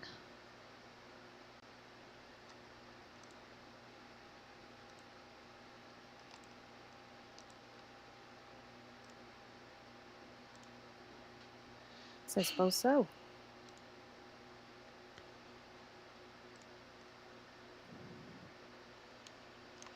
Morning then. Is there anything else we should know about either this dragon specifically or dragons more broadly as a category?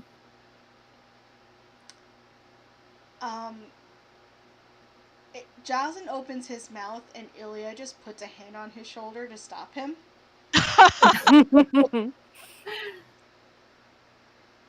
Green dragons can be fairly conniving and they are difficult. Expect difficult terrain around them. Usually within a mile, as you get close, there will be large thickets and hard terrain to move in.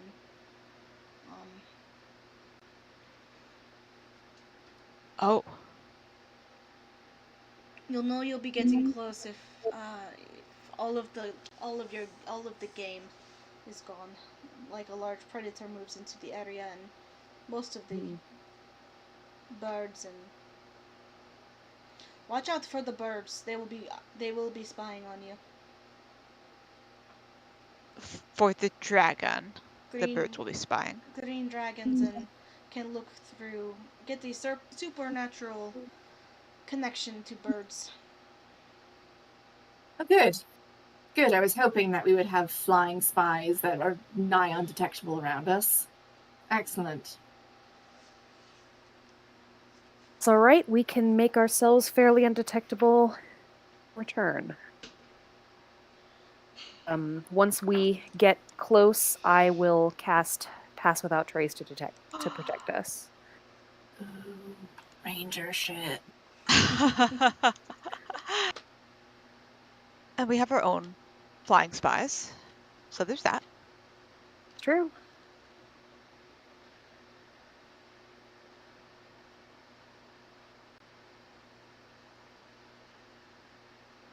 So should we have a regroup fairly here? reasonable chance. Go ahead. Sorry. We have a fairly reasonable chance of getting close enough to pull this off. Well, here's hoping. So tomorrow morning, regroup here, or regroup at the gate. Ilya kind of looks you over. It is your mission, and I am handing it off to you to organize as you see fit. Right. All right. Well, I suppose we should go speak with Say, see how she feels about a bit of travel.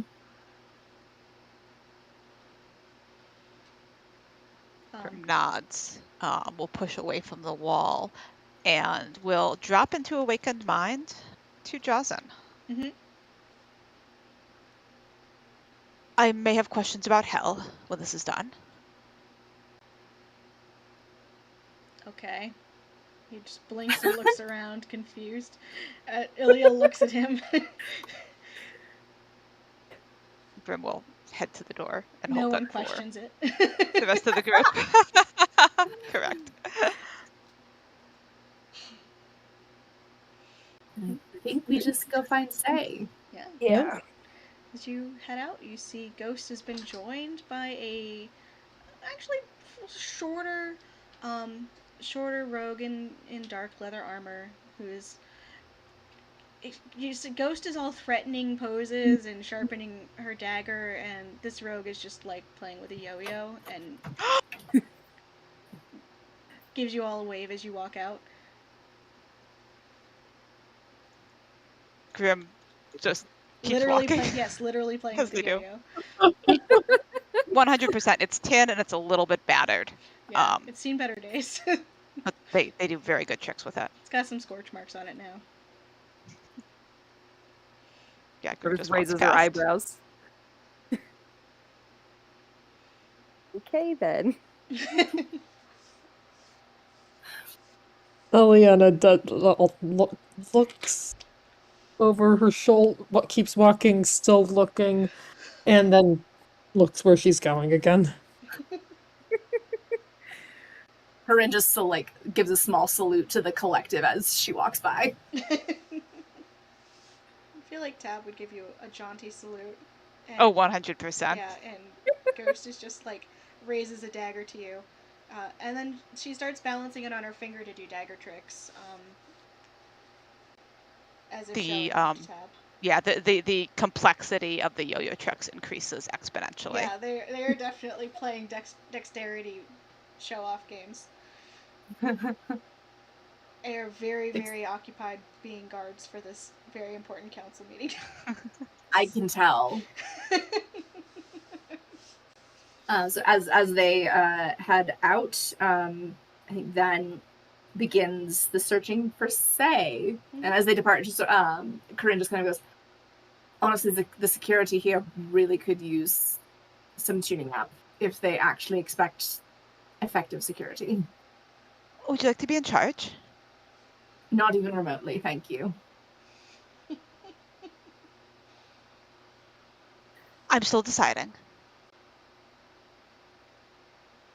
And they will accelerate a little bit out of that mic drop. Back towards where they saw Say last. Yep. Yeah, you find Say. Say is doing grunt work. She's not cheerfully doing grunt work. Like, she's not giving off, despite you guys know that she is kind of an upper class high elf, she is not giving off airs that she's better than this. In fact, she seems to be very in her element. Like, you guys find her like chopping large amounts of potatoes for like whatever soup they're putting together for the refugees. She's like got her jacket and cloak are off on a hook behind her, and she's got her gloves off and her sleeves rolled up. So Corinne approaches. Greetings. How would you like to get out of town for a day or two? Not for the party yet, that's later. Different sort of party. Happy to help. What am I helping with? Killing a dragon. Fun. I haven't done. Well, no, I haven't done that yet. Excellent. We're planning on going out tomorrow morning. The goal essentially is to, I'm sure you've heard the rumors. The ones involving a dragon are true, specifically the ones involving a green dragon. And its militia is apparently not the most organized at the moment, and so we are hoping to take them by surprise. And best to strike before they get a chance to get organized. Fair enough. Up for a bit of movement tomorrow morning? Of course. Yeah. Anything you and as fun as it is to do menial labor here, I'm happy to lend my services in maybe a more useful way. Excellent. And then Corinne realizes that she did not get the details of the fast travel that had been previously described. And so we'll turn to let's see, it was Jazin who provided the volunteering there, yeah? Yep. Yes. Okay. So she like kind of pauses for a moment. She's like, have you heard of a person named Jazin? No, Alina has, though. I think, well, I've heard of him. Alina calls him Uncle Jalzin, so do with that what you will. It means anything and nothing at the same time. Excellent. He offered us some fast travel to get to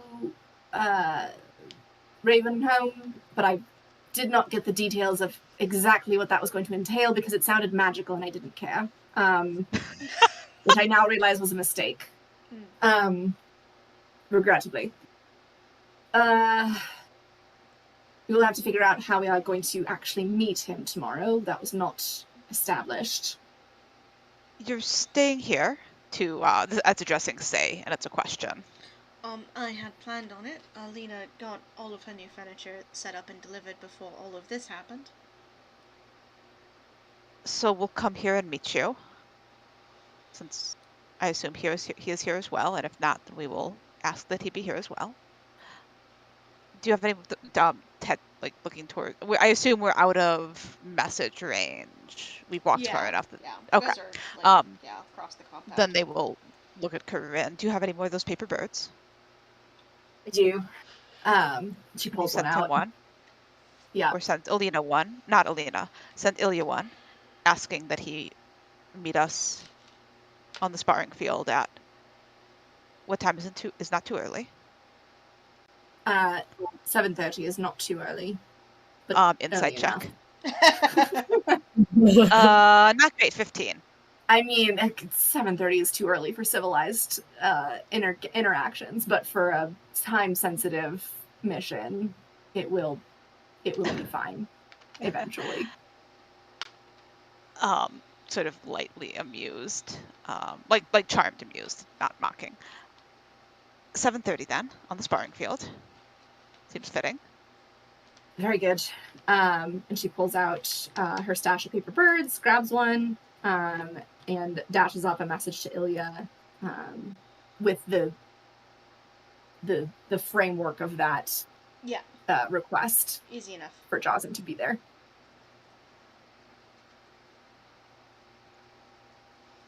Grim starts to turn their head towards Erebus and then does not.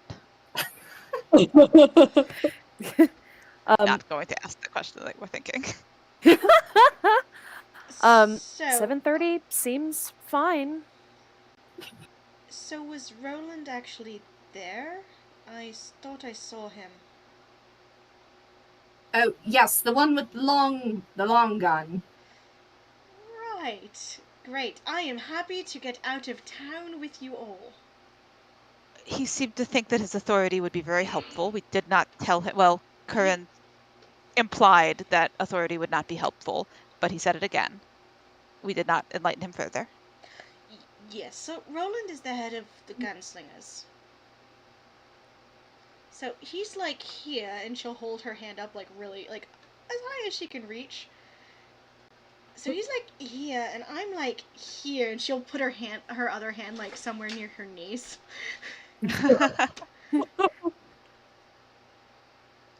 Well, he knows who you are at least. That's not a good thing. Probably not a good thing. Grim is going to, well, we'll see. I'm going to roll him a dex check to find out. Oh, 7. So Grim would like to sort of lift one foot and attempt to like kick her hand up just a little bit. Definitely, like gently, not like kick, just like nudge. Definitely like near, like comes off balance, stumbles significantly to stay up. After this though, he'll be there. Hopefully.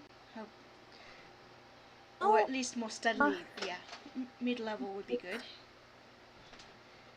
I'm not sure what it says that you would rather go fight a dragon than be noticed by your boss, but okay. So, our whole shtick is that we're supposed to be very neutral, right? We go in, we're neutral, we're lawbringers, we mediate. We don't take sides, we don't get aggressively involved in politics. I am not very good at neutral. I am very bad at neutral. And it's worked out fairly well. I've never lined us up with the bad guys, but yeah, I'm not good at following instructions when it comes to don't get involved. Right? So that's me. Um, Fair. some people find it charming. Most in my order do not. Like, Grim, like, slight head tilt. Would you like to change orders? That's not actually an option for me. Appreciate it though. Gunslingers They don't shrug. retire. Gunslingers don't stop being gunslingers. That sounds ominous. It's a lifetime commitment. It's a whole ass thing. Maybe I will tell you later after drinks. Just lightly mournful. Probably not more tonight. Probably not. Bring some with us. Maybe after we kill a dragon. Sounds like a reasonable way to celebrate killing a dragon. Also very good for disinfecting wounds. Which we hopefully won't have to do that much of. We'll see. Not out of the realm of possibility. Yes, I am We should check us. no longer a cleric, so I will be useless for that. We should check our stash of healing potions. Grim nods.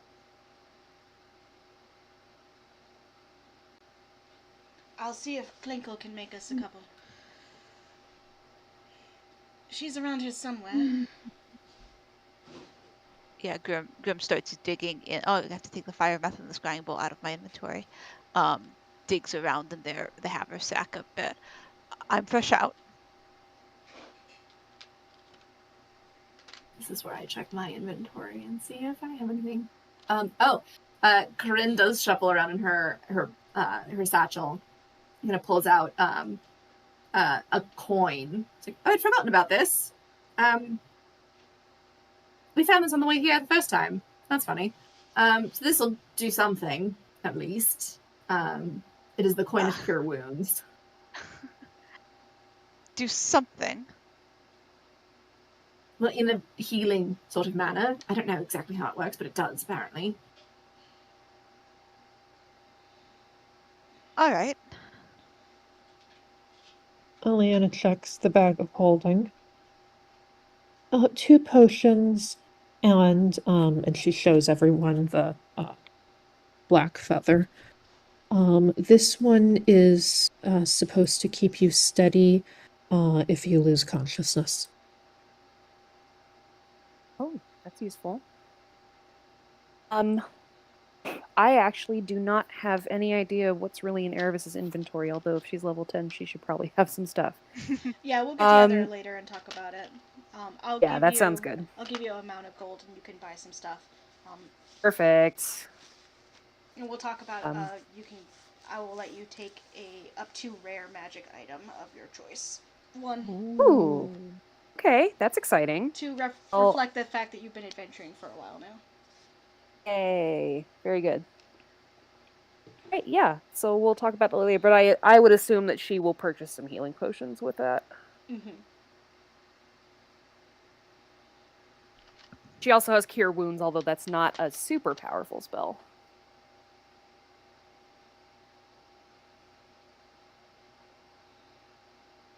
I don't know. I've seen a fight turn on the power of a healing word, so don't knock it. Ooh. All right. Very good. Another tool. Right, Yeah. so tomorrow... We do have multiple healers. Yes. So tomorrow, 7:30, the sparring fields. Any additional preparations that need to be done tonight, we will do tonight. And let's kill a dragon. Wonderful. Let's kill a dragon. Hooray! Now, if you excuse me, I'm going to go tell my girlfriend that you picked me and not her. Please give us a 10-minute head start if you don't mind. Please tell her that I asked for her. I certainly will. Corinne very quickly starts fleeing towards the exit. Have I had a short rest yet? Yes. Yeah, Grim's gonna dimension door to the exit, and we'll just be like leaning against it, casually waiting when when the others, they're not actually fleeing, they're just showing off, and they love teleporting. I'm going to stay and help out. Your hide, not mine, if Alina finds out. I know. Corinne continues her pace towards the exit. But she is. Fact that I contributed to it. It's enough for Elena.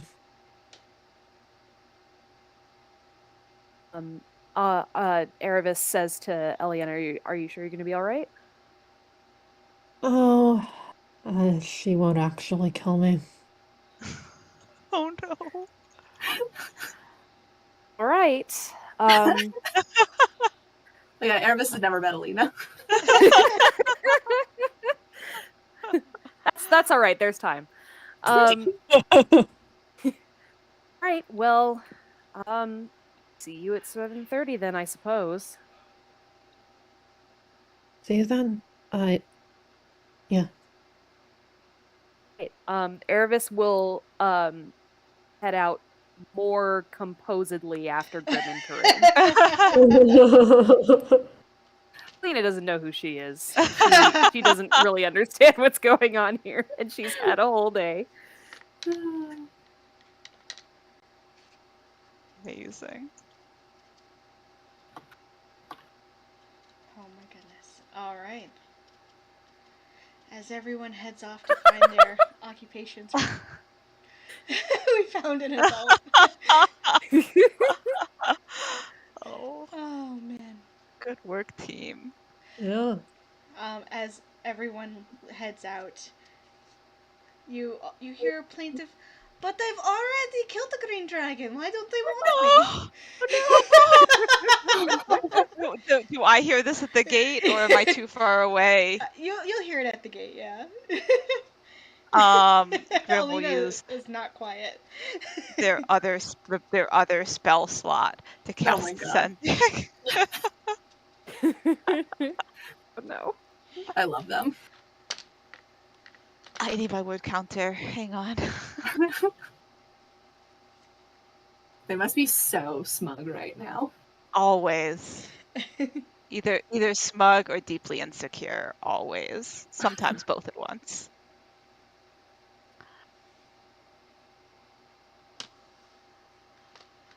Okay, so sending. If she didn't tell you that I requested you, then I did. She told me. Even if she Oh, did, go ahead. they're not. Even if she did tell you, it's still true. Corinne was very convincing. Oh no. But thrown. And like their tone is like that it is a Alina of all people knows the Oh, yeah. like don't hurt me. I am baby. Not that like that is not quite what Grim's tone is, but like Alina, like in the same way that Alina's like, why don't they love me? That is like the energy is not dissimilar. Like they are playing. Yeah, you get a message back saying, "I am just giving you all shit. Be careful. Green dragons are tricky as fuck and tend to shapeshift." Oh, good. Good. Good, they shapeshift too. Excellent. I have nothing left to cast back to her with.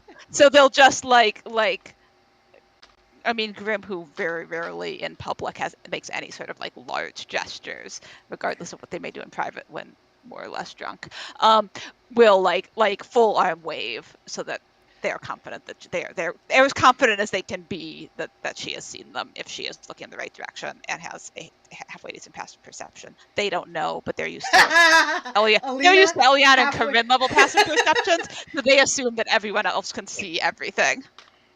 So they tried. Oh, that's adorable. Alina's passive perception is 10.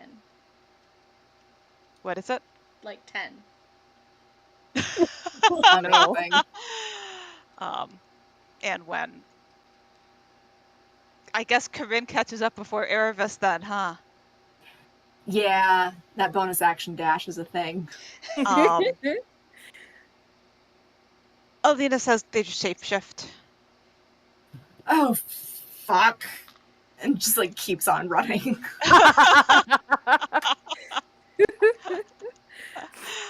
That's fun.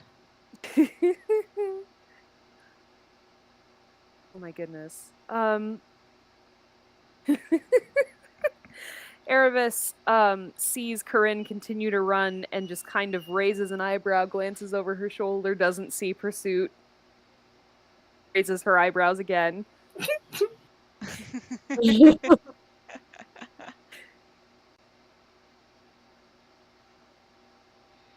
Who's she raising her eyebrows at? Generally in Grimm's direction, although Okay. she's not really like pointedly making eye contact because she's still sensing that Grimm's kind of uncomfortable with that. They will point in the direction where Alina is. Erebus gives Grimm a thumbs up, and continues her regular pace.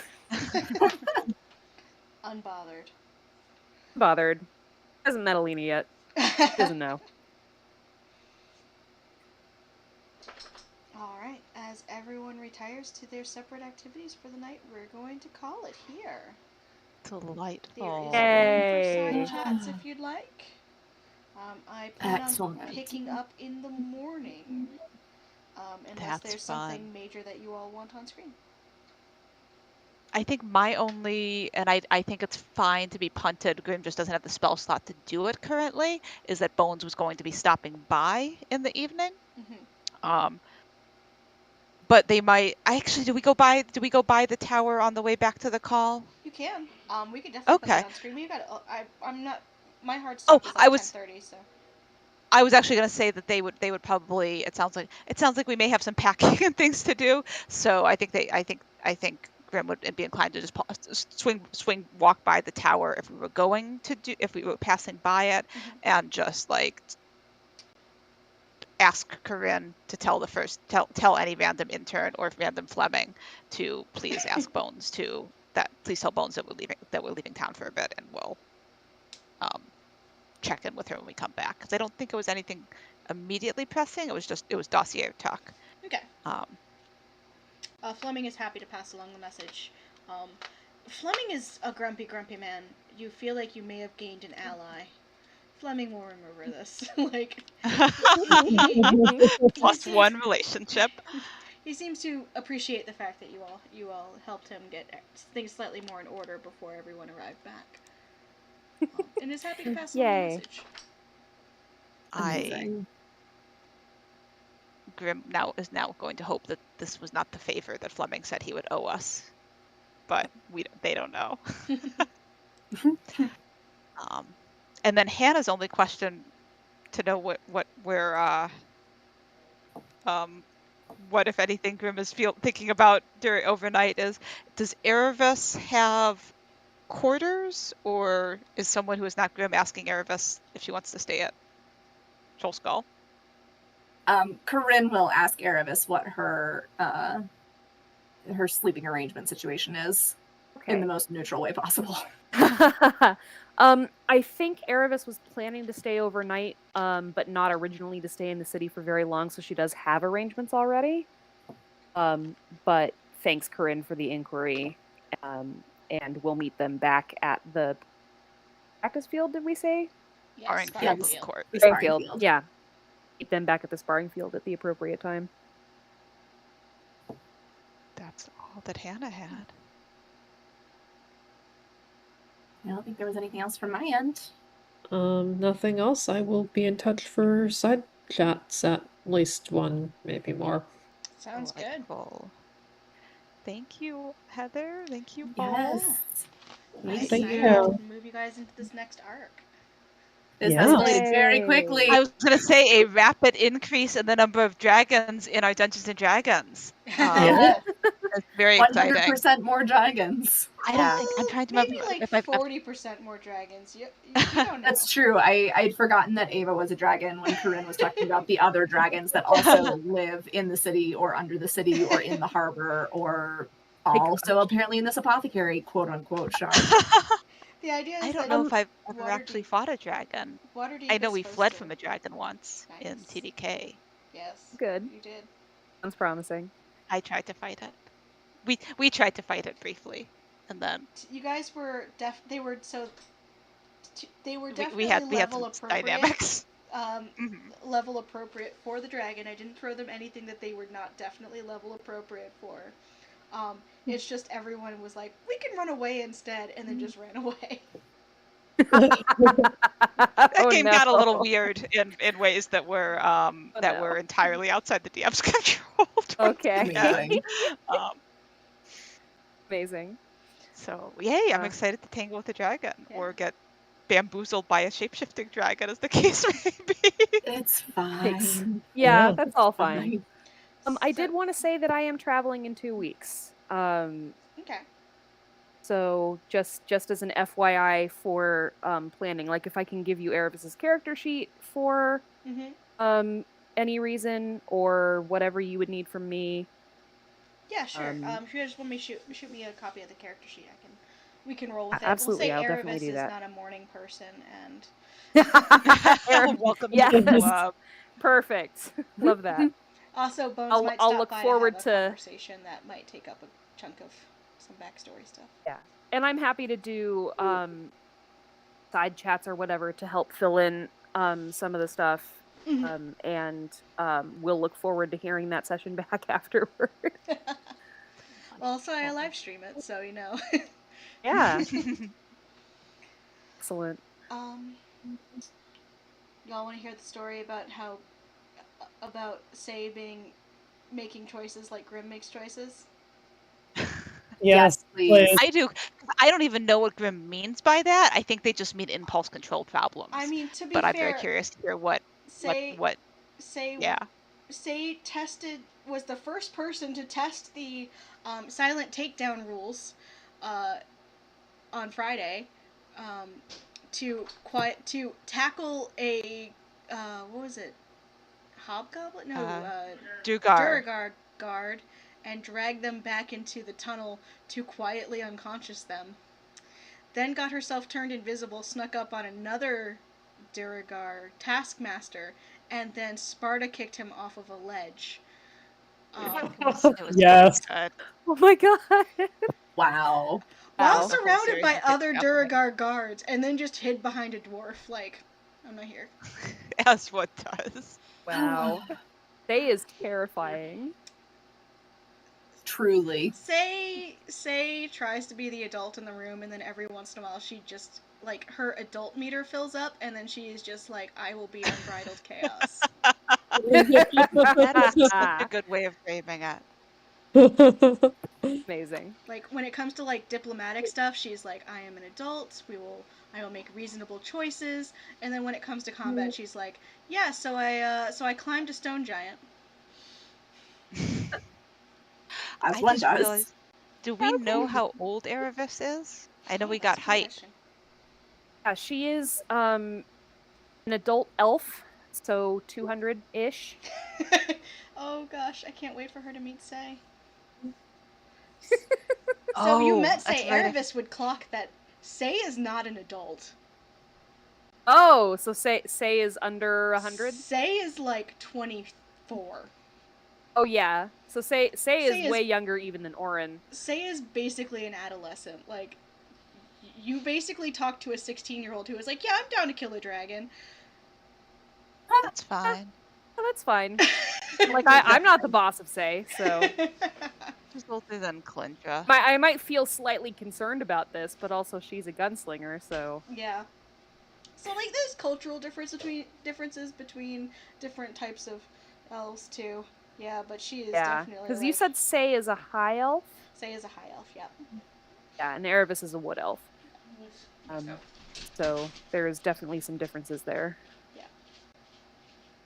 Yeah. I think high elves, in at least as far as I've always written them, reach their like age of majority at like 30, and then they have the rest of their long, long lives to do whatever the fuck they want.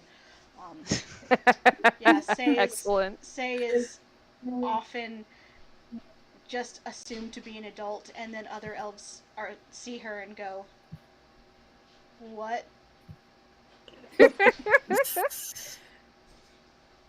Yeah, that Much sounds like about right. much like Kalindra bartending. Yeah. There's nothing wrong with that. It's fine. It's We fine. try at least to not have her tending bar. Like, having her manage the tavern is like, there's enough plausible deniability to be like, okay, sure, why not?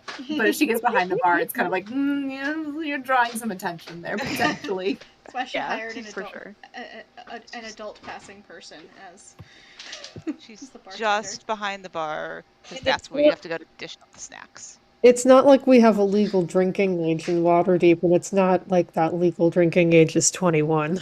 I love the Yeah, meme that's like when someone tries to go to drink in like a fantasy setting, like